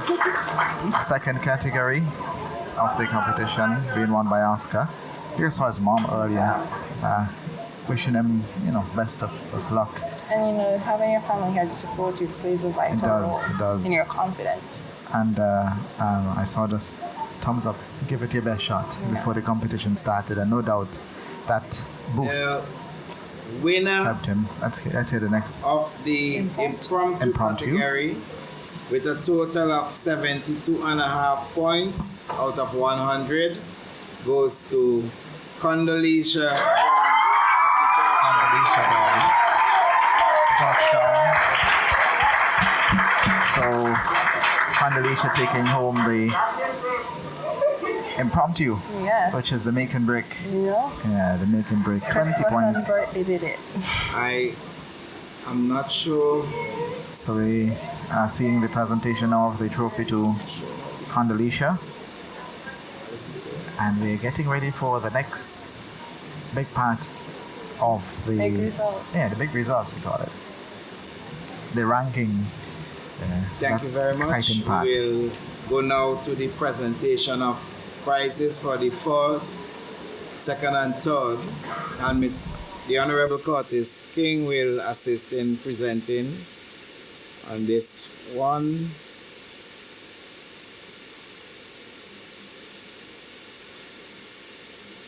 And we have I think I've been around public speaking from inception, and it's the first time we are having this result. So we will not be having anyone in position number 3. We will not be having anyone in position number 3 because there's a tie for position number 2. Okay, because there are 3 trophies, and what we will adjust with the company the cash distribution to make sure they are equal. So I am going to call on the 2 persons who tie for second place to go down together, and with a total of 398 points out of 500, I would like to invite to the front. I don't know how you will share the trophies because one a little bigger than one. We may have to make some adjustment. Just give to anyone and we will take the 3rd place trophy and make an adjustment. The 2 can hold that one, yes. And make life very easy. Condoleezza Brown and Faith English. Condoleezza Brown and Faith English have tied for 2nd place. Condoleezza Brown, Faith English. It's so interesting. The first time in the competition we're told that there's a tie. There's a tie for 2nd position. Yes, get this documented. There's literally first time. No 3rd this year. Now, you Something just to heard add to their memory. Indeed. And how are they going to split the trophies and the cash? And I guess the sponsors will have to chip in there and take some action in making sure that they're both rewarded for 2nd prize, 2nd place. So, Thank you very much. we now get ready for the first spot. You both get the same trophy. And the trophies were done by Sports Limited, Lion Michael John. So he will easily make the adjustment to get the trophy to you. And the winner for the 2022 National Secondary School Public Speaking Competition, sponsored by the company Flow, supported by the Ministry of Education, with a total of 412 points, goes to Oscar Brown of the St. Martin Secondary School. Oscar Brown, St. Martin Secondary School. Yes, taking home the challenge trophy. It's going to the St. Martin Secondary School this year after spending such a long term at the girls' high school. Yes. I didn't say anything until now, but that's my alma mater, so that's certainly a proud feeling. Yes, I wanted the judges to do their bit, but Oscar certainly caught the eyes of the judges tonight. And 412 out of 500 total. So the photo moments happening now. You see all the amateur photographers. That is the crowning moment of the competition. Yes. You remember this moment? Yes, I do. Quite well. You can't stop grinning. Phones came from all directions. Yeah. People stopping there want to take a photo. You can't stop smiling and you're bombarded by interviewers as soon as you come off the stage. And I hope we can grab Oscar at some point as well. Yeah. But I believe we have some other prizes to distribute. Yes. So the other finalists will receive their trophies of participation. And whenever there's competition, you might see some faces a little sad. Yes, of course, but they're all winners in the individual rights. You're not going home empty-handed. No. And they came with the intention of winning tonight. We didn't have any freezing or anything of that nature. I think once you did your very best, then that's all you can really do. Indeed.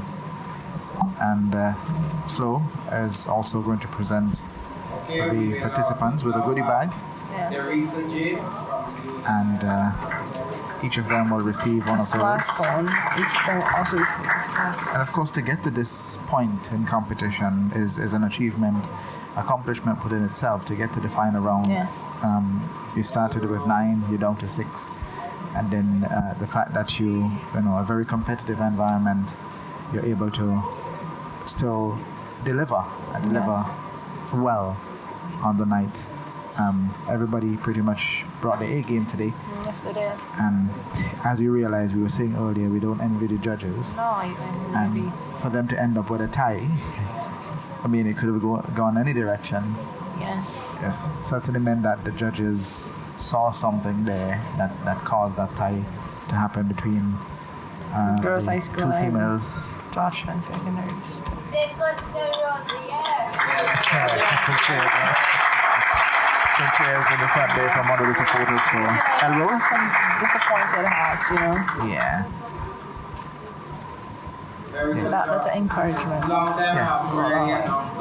And of course, the note that Thomas Arnold has been absent for a little while from competition. Yeah. And It's good to see them again. well represented today. Well represented today indeed. Other winners, we have some gifts from, thank you very much, Honorable Minister. Yes, so we wait for the wrapping up of the competition tonight, and as we do so, we say thanks to Flo for making all of this possible. Flo reminds you that it's the final few days of the Flo Customer Relief promotion, and you get 70% off any fixed service accounts that were disconnected for 1 year or more. So to get that benefit, you need to see your nearest Flow location and get reconnected. Terms and apply. So some little impromptu cheers in the back there. Just to encourage them to, And smile now a we bit, will have smile a bit. Oscar coming forward. But Oscar, certainly the Just shining before Oscar light takes his tonight. gift back, I like the president first to The present the challenge trophy, yes, to that's Oscar, quite the solid. overall So, winner. It's very heavy, yeah. It's very I do remember holding it last year and I wondering, remember okay, putting it down as soon as I could. can we stop taking the photos now? But you have to bask in the moment, You do. and certainly an opportunity that would be etched in your mind for a very long time, Yes, and it's the rest of your huge life. confidence boost, of course. And I was glancing at one of the pages in that publication, and I saw all of the smiles from 1999 Yes. and up to yours captured in that magazine. And you just saw the excitement in everybody's face, having won this Yes, competition. and winning this competition opens so much doors, so much opportunities. Okay, put Because your hands together. since I won it, I've done so much in the public space. So I hope Oscar gets to have that same experience. He's off to a good start tonight, and no doubt it will be the springboard to greater things, as you have experienced in your reign Yeah, it's over. as the reigning public speaking champion. Vote of thanks time.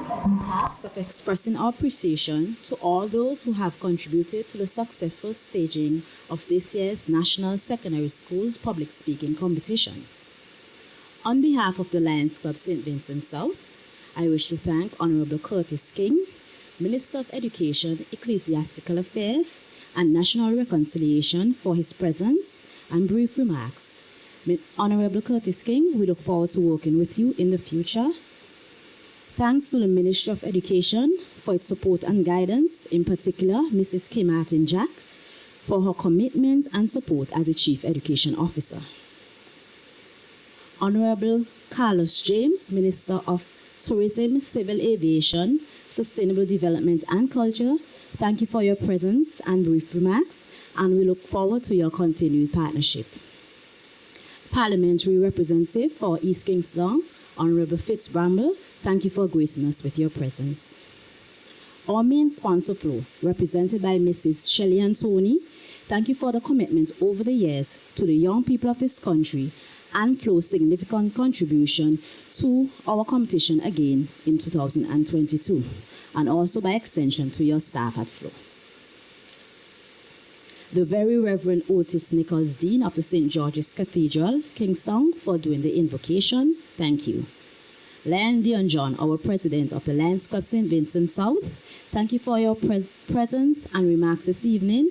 Also for your vision and commitment to seeing the completion of the publication on the history of this competition. A job well done indeed.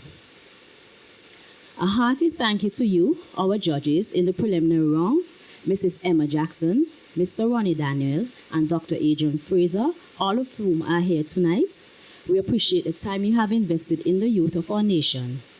And to the judges of tonight's finals, Mrs. Emma Jackson, Ms. Louisa Daniel, Mr. Ronnie Daniel, Dr. Douglas Slater, and Chief Judge Dr. Adrian Fraser, thank you for a job well done. We know your task was not an easy one. We wish to also thank the following persons or institutions who have contributed to the success of this competition in one way or another. Mr. Ruben John of Video and Mr. Daryl De Freitas for their support and providing auditing services to this evening into tonight's competition. Corporal Reynald Power, the trumpeter, who led the fanfare earlier this evening.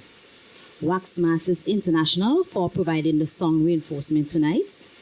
NBC Radio, WFM, Nice Radio, and VC3 for broadcasting the preliminaries and carrying tonight's finals live. Lion and Leo presidents and other members of the various clubs present this evening, thank you for your support. The print and electronic media, parents, principals and teachers, participants, live viewing and listening audience, we thank you. The Lions Club St. Vincent South wishes to thank in a special way our long-standing chairman of this project and chairman for this evening's proceedings, Lion Junior Bacchus PMGF and his team. Lion Junior, thank you very much for your presence and this evening for your constant support in ensuring that we have another successful competition.